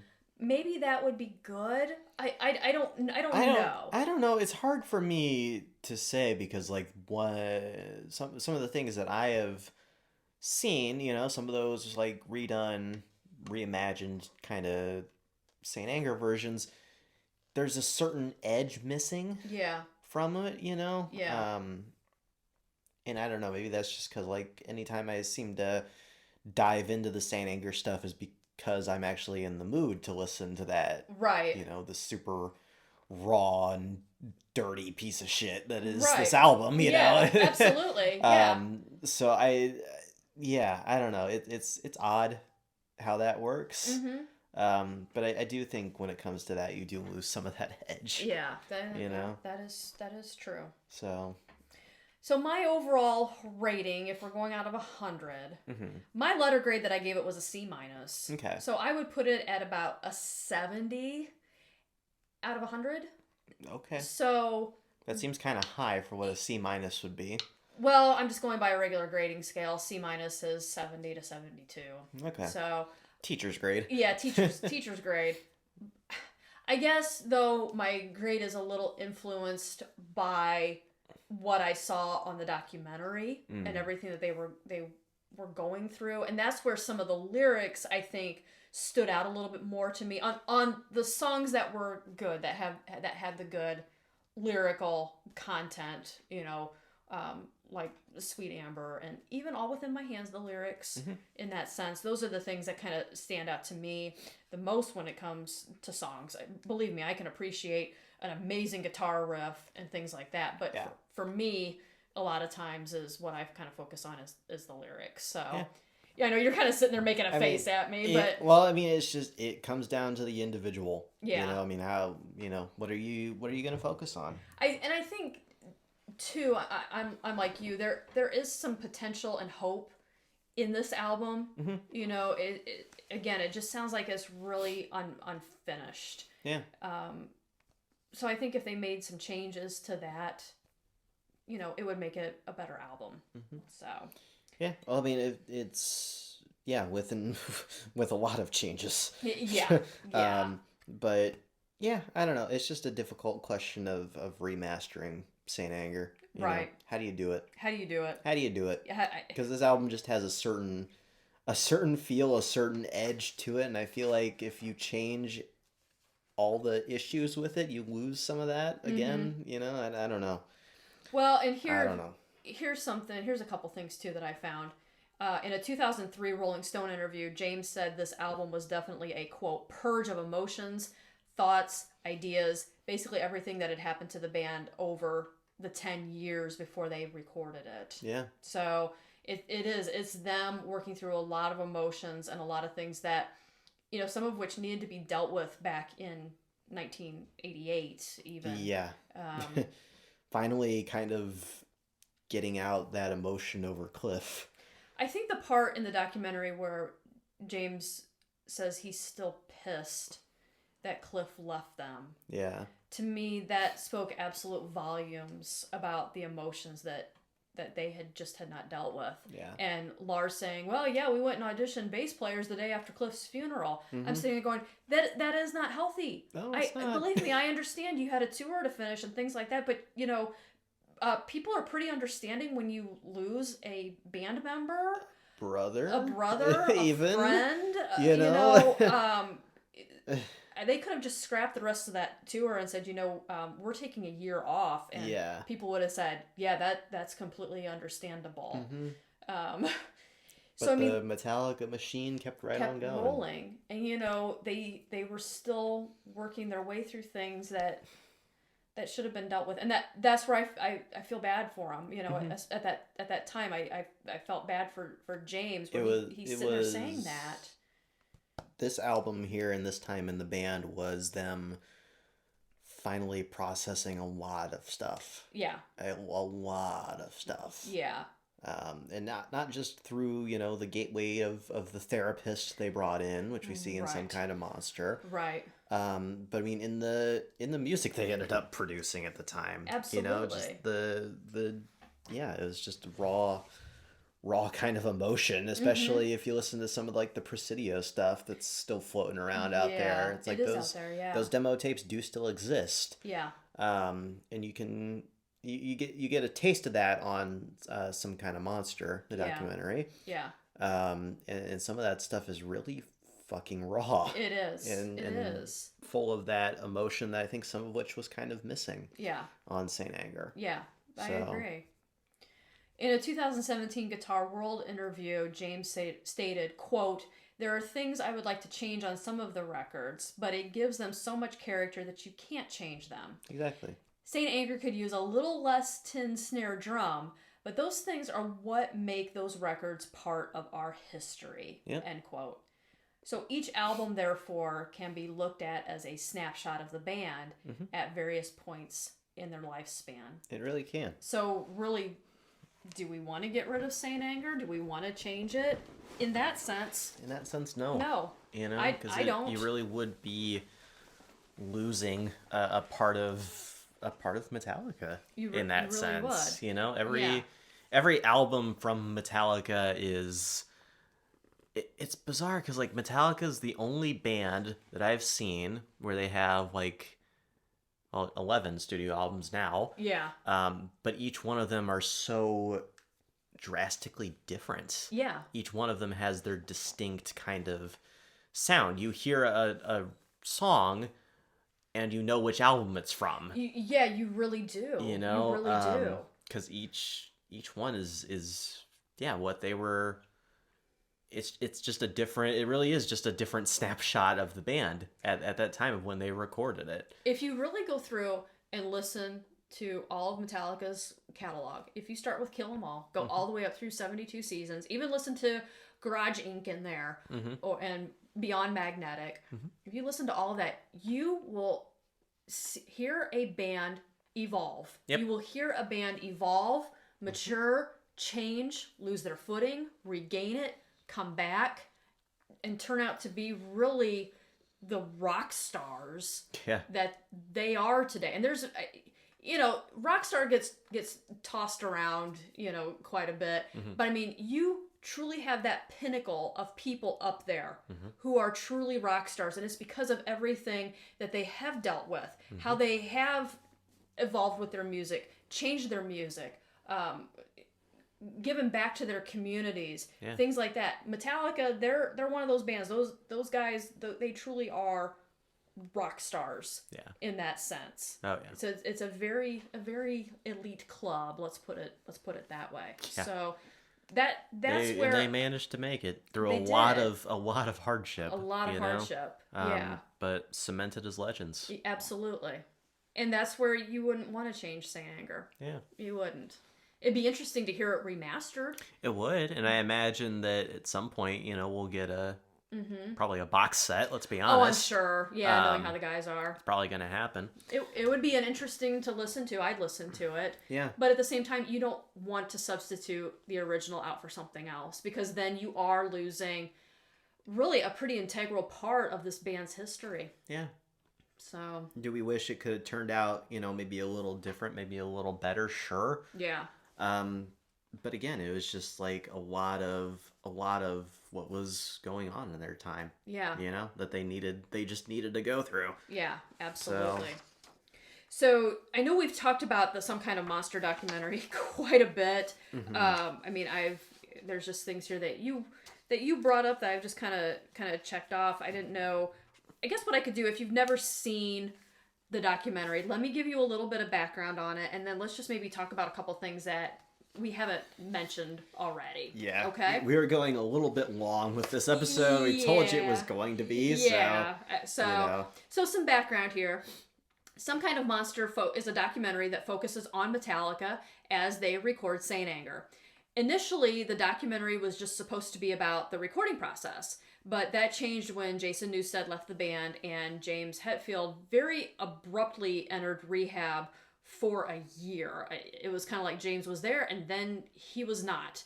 And the process kept going on longer than what they thought. Yeah. And at that time, all work on the new album came to an end. It stopped. Yeah. The documentary also allows insight to the band's turbulent therapy sessions and the long process of auditioning would-be bass players, along with the eventual hiring of Rob. Yep. And the documentary itself was released in January of 2004. So not too long after the album itself was released. Yep. And for those of you who don't know, Jason Newsted resigned from Metallica on January 17th, 2001. He stated it had to do with personal reasons and to recover from the physical damage he sustained while playing music and headbanging or windmilling, as you can see in all the videos, or if you've seen him live. Yep. However, he was against the idea of going through group therapy, which is something he makes very clear in an interview that is included in the documentary. Yeah. Jason ultimately resigned after a 9.5-hour band meeting. Wow. Yeah. 9.5 hours. Yeah. It was very, very turbulent. Let's put it this way. Well, one of the big contention points of contention, however you want to put that, for Jason leaving the band was his band Echo Brain. Yes. And it was James being a control freak, plain and simple, and not wanting Jason to put any of his focus on any place other than the beast of Metallica. At that point. There's no other way to put that. Which James does admit to in an interview that's shown in the documentary, that I was in the wrong with that. Yeah. Preventing him from doing his art. Yeah. In that sense. Yeah. I think though what is really interesting is that Lars really lays it out pretty well for James about that. About control, having rules, things of that sort, where Lars is pacing there in the studio kitchen where he's just fuck. I just want to say fuck. The scene, which you can find on YouTube, is having a fucking meeting. That is legitimately the name of it. You can find it on YouTube as a separate scene. As last time I checked, it's still up. Yeah. And the key for me is when Lars says to James, I don't want to end up like Jason. I don't want to be pushed away. Yeah. Again, it's speaking volumes about Lars and James's relationship, but also what happened with Jason. Yeah. Too. To just those two sentences alone illustrates so much about the inner workings of Metallica at that time and how James was with Jason. Yeah. And Jason was angry though too when he left the band. Yeah. He was angry about, he didn't want to do the therapy. He didn't want to do, there were certain things he was pissed about. A very explicit interview that Lars gave to Playboy that talked about the band's sexual proclivities on tour. And Jason was pissed about that because basically he goes, I don't want my dirty laundry being aired in public. Right. And you can tell by the look on Kirk's face that Kirk was the same way. Kirk's very much an introvert, and he's not that type of person to air his dirty laundry in public either. So, you know, Jason was pissed at Lars about doing that whole interview too. So, yeah. There's just a lot of things. Yeah. I have a question, though, for you. Something that we did not really talk about at all. Speaking of the therapy, what are your thoughts on Phil, their therapist? A lot of thoughts, honestly. He's an interesting, I don't want to say character, because, you know, he's not a character, he's a real person, but he's an interesting character in this documentary. You know, where he definitely starts off as being, you know, a helping hand to the band and everything like that, but he seems to kind of start morphing into a bit of a villain almost as he starts kind of leeching off the band more, you know, starting to feel like more of he's a part of the band. Yeah. You know, it's a very interesting shift that you get to witness there. Yeah. It's like, you know, Metallica's not going to need you forever. And I don't know if Phil necessarily realizes that.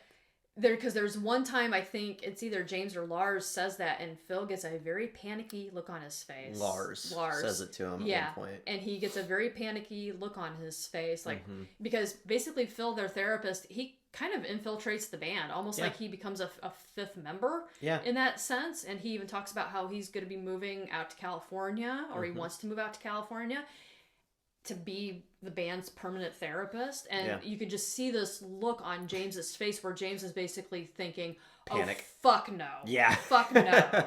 And there's another part there where I think this is so interesting.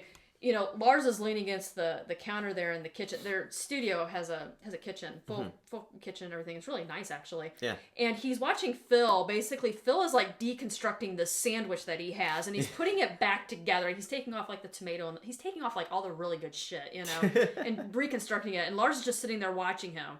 And Lars goes, "So what are you going to do today, basically, in the band?" And Phil says, "Well, I think I'm going to try playing drums next."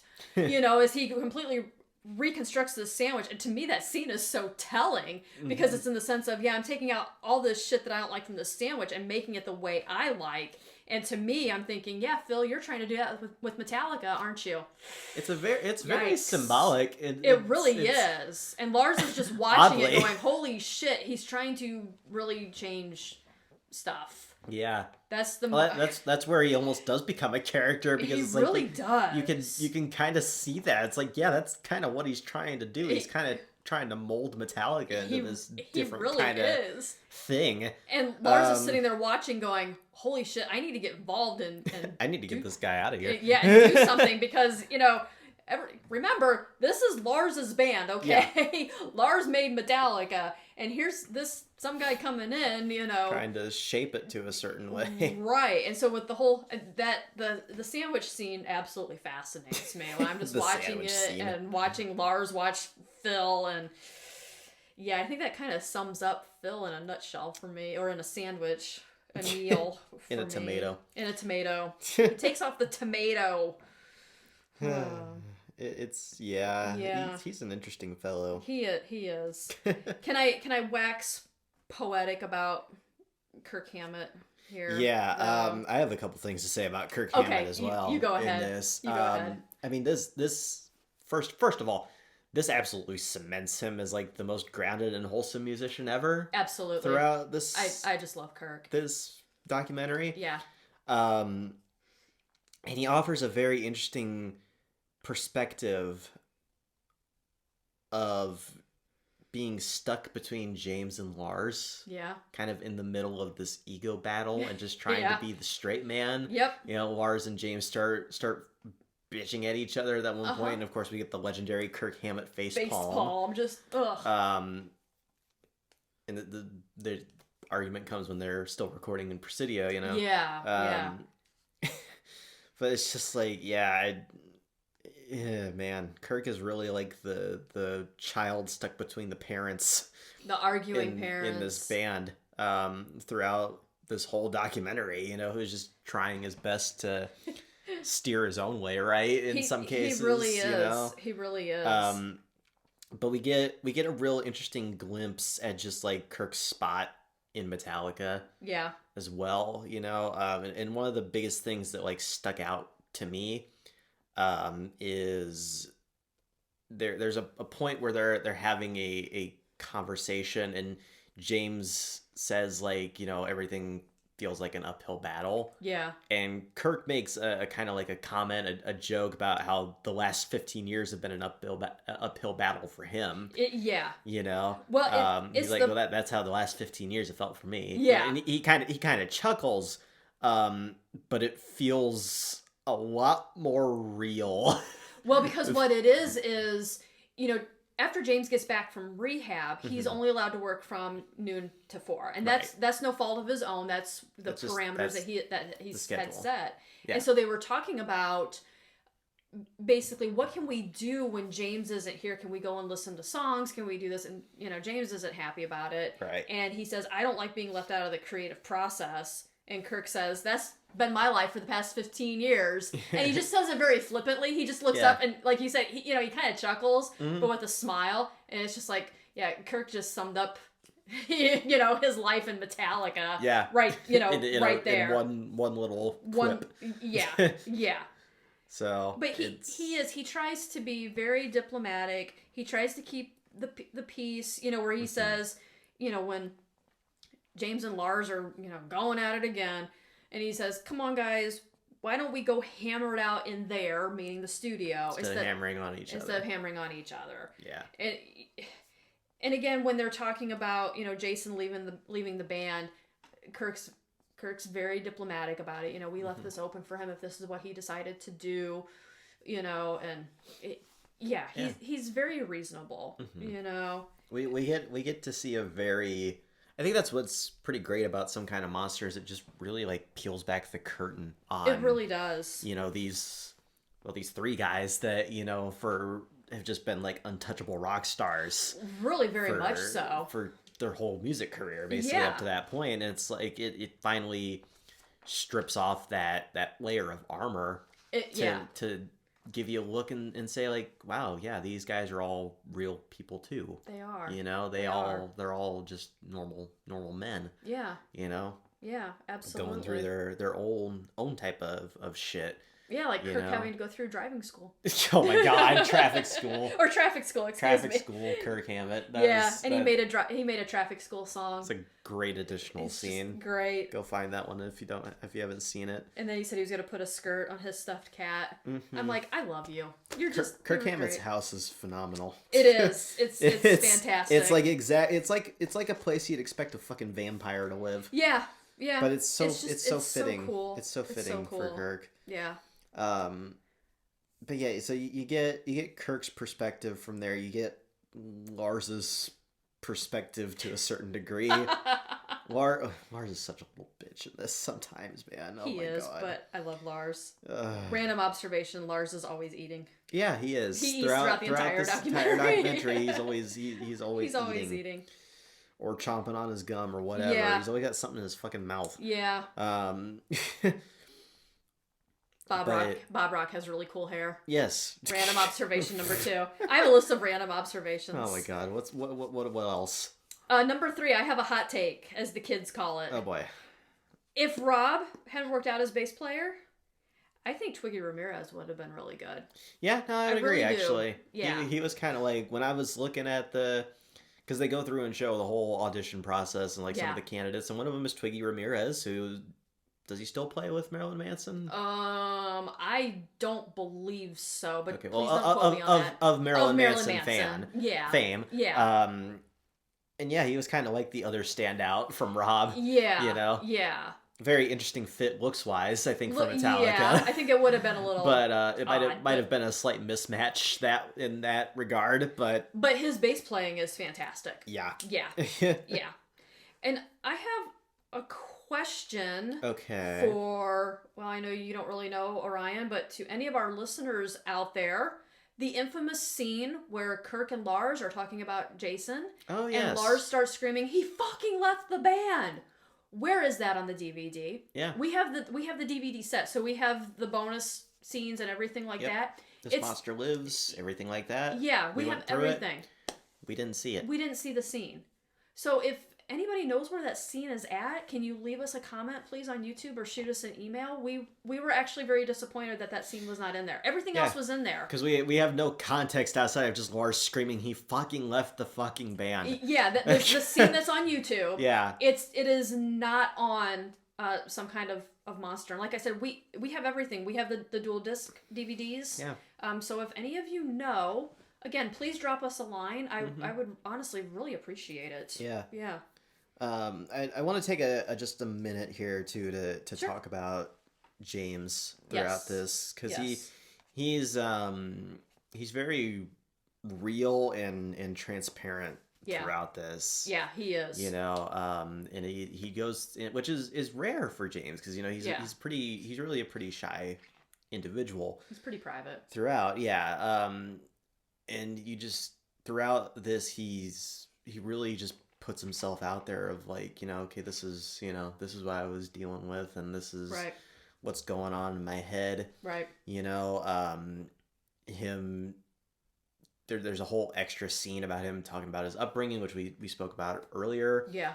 Which was just a very interesting peek into, how he grew up and stuff like that. And there's a certain part when he's in there, like playing around with the unnamed feeling. Yeah. Starting to play around with that riff. And he starts going into kind of like his abandonment issues and stuff like that, you know, and the one thing that like sticks out to me so much is like when he says he's afraid to get close to people because he doesn't know how. Yeah. And like that hits really hard for me personally, because I can kind of get that. I can too. Almost. Yeah. It's a lot of what James kind of says about himself. It hits kind of close to home for me. Yeah. Because I can get that feeling of like, what do I do? Yeah. Like you have that desire to be around people, but at the same time it's like, what do I do? Yeah. How do I be social?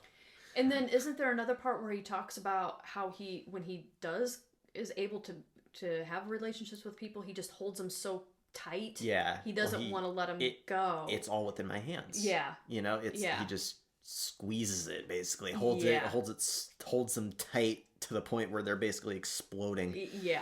Because he doesn't want to let go of that. Yeah. He's afraid for that to end. Yeah.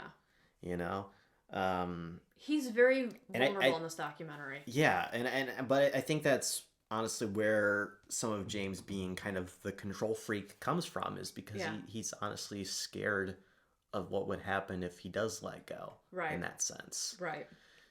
So it's a very, very real, very like kind of almost relatable for me Yeah. personally. Yeah. Kind of thing to see and listen to, throughout the Yeah. documentary. Yeah. It's like, wow, that's a lot. I always think about what Kirk says though in the documentary. He goes, things do work out. Yeah. And I'm paraphrasing here, but he goes, things eventually do work out. He goes, whether, it's a positive or maybe something that, not what you really wanted, but in the end, it all works out. Yeah. And things do in life, believe it or not, things do work out in life. And I think about what their manager, Cliff, basically says, Yeah, Cliff Bernstein. yeah, if this album can give them another 10 years, that album gave them another 20 years. Yeah. Because really, when you look at it, because of St.Anger, that's why we have Metallica today. Yep. And that's why Absolutely. they've released some awesome albums since then. Yep. So, yeah. There you have it. So does the documentary, real quick here, Uh-huh. does it change your perspective of the album? Of the album St.Anger? I think it did a little bit. I think honestly. so too with me. I think it Yeah. I don't know if it necessarily excuses all of the issues with the album, but it's Right. definitely it gives you a broader perspective on what this album did for Metallica. Absolutely. Yeah. Instead of just sitting there being like, why does this sound so shitty? Yeah. You can watch this and you can be like, oh, that's why.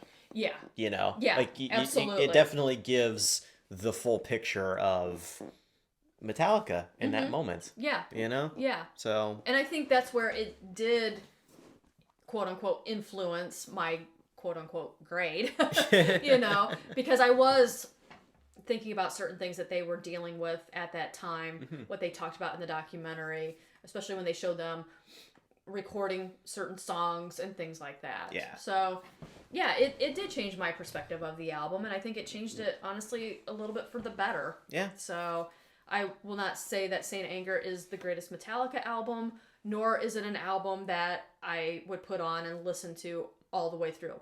There's a couple songs from it that, yes, are on playlists of mine, but I guess I have a better respect for the album when I look at it, almost kind of like as a piece of art or a chapter in the band's lifespan. Yeah. Yeah. So. That's a good way to put it. Yeah. So. Alrighty.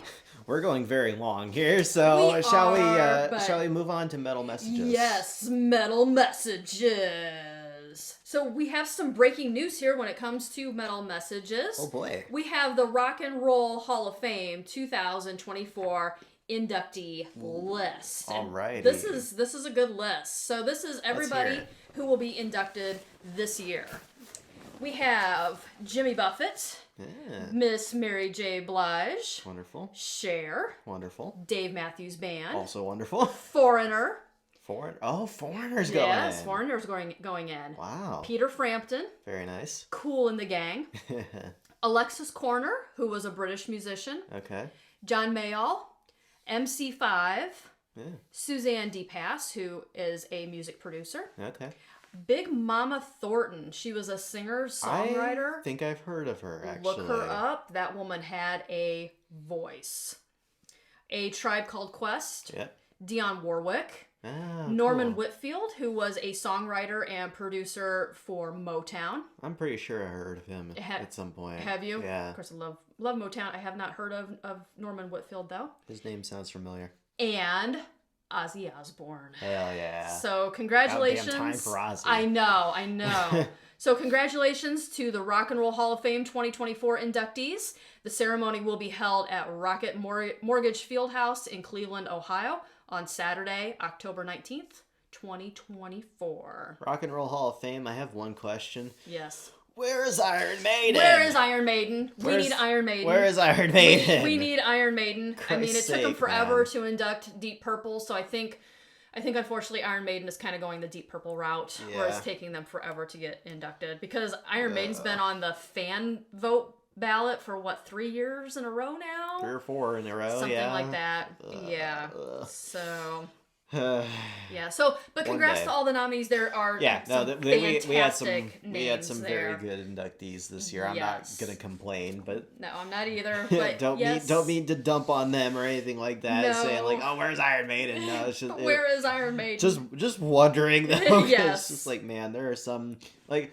Man, Ozzy took this fucking long As a solo artist. As a solo artist, Yeah. like, yeah, sure, he went as Black Sabbath, but as a solo artist, it took him this long. It's well, like, but look at how long it took Tina Turner to get inducted as a solo artist. I mean, so I think Iron Maiden's just on kind of like on that same route, unfortunately. Yeah. Yeah. Well, we have some other music news for you Woohoo. this episode, besides the fantastic Rock and Roll Hall of Fame inductees for this year. Yes. We also have some other news about a certain other group of rock and roll legends that I think everybody's familiar with. In the never-ending quest for more money, Kiss recently sold their music catalog, name, logo, image, publishing, master recording rights, and likeness. Jeez. That's a lot of shit. Yeah. To Pop House Entertainment Group for $300 million USD, according to Loudwire. Wow. This money will then be used to create the new Kiss Avatar show, which will open in the U.S. sometime in 2027. According to Pop House, this is a way to preserve the band's legacy and, quote, extend and amplify it for new generations. I never expected in my lifetime that Kiss's next step would be to become VTubers, but here we are. It kind of doesn't surprise me because Gene wants to make money long after he is dead. So not only will it be your children, but their children, and then their children, and then there's children's children who will go and watch Kiss perform as VTubers. Pretty much. Yeah. Holograms. So I know we don't really talk much about glam rock on this podcast, and not much. Don't think we've ever discussed the band Firehouse. Not to my recollection. No, I'm not sure how many in our listening audience are familiar with this band, but if you're my age or older, you definitely know who they were. Mm-hmm. But unfortunately, founding member and lead singer C.J. Snare died on Friday, April 5th, from cardiac arrest. He had also been battling cancer for over 2 years. Firehouse was founded in 1987 and released their first album in 1990. The self-titled debut spawned epic hits such as Don't Treat Me Bad and Love of a Lifetime. And the album itself actually went double platinum. Oh, wow. Firehouse, they were actually pretty big in 90 and 91. If you have not listened to that album, I really urge you to do so because it's excellent. It is labeled as glam rock. I guess they were kind of late on the glam rock train to really get that kind of traction. Yeah. But there's quite a few influences on this album. I don't look at it particularly as glam rock. I just really look at it as rock and roll. But I always like the song Don't Treat Me Bad, and people played Love of a Lifetime at their weddings. There's even people saying that they walked down the aisle to that song and stuff like that. So it was a couple pretty epic songs that they had. Mm-hmm. CJ was 64. Maybe this is in poor taste, but how ironic that someone with the last name of Snare dies before we do St.Anger. Oh boy, yeah. Wah, wah, wah. Unfortunately, another death to report as well. Jerry Abbott, the father of Pantera's Dimebag Darrell and Vinnie Paul, passed away on April 2nd. Jerry was a prominent figure in his son's lives and encouraged them to pursue their passions. According to Loudwire, Jerry also played in local bands, especially when he was younger, and worked as a sound engineer in a recording studio. Yep. Jerry was 80. Rest in peace to the Abbott family. Yeah. Unfortunately, now that whole family is gone. Very sad. Yeah, because their mom died first. Yeah. So. Very, very sad. In some epic tour news, Deep Purple and Yes have announced they're traveling North America later this summer. Deep Purple specifically are celebrating 50 years of their song Smoke on the Water. Wow. Yes, 50 years. And have recently released a super deluxe edition of their epic album, Machine Head. Hell yeah. As for Yes, they're touring behind their recent release, Mirror to the Sky. And they're gearing up to release an expanded anniversary box set of their 1994 album, Talk. I don't have a release date yet for that album. I would assume it would be later in the year. The tour kicks off in Hollywood, Florida on August 14th and wraps up over Labor Day weekend. That'd be a hell of a show to go see. Absolutely. I'd love to go see that. Just think, though, 50 years of...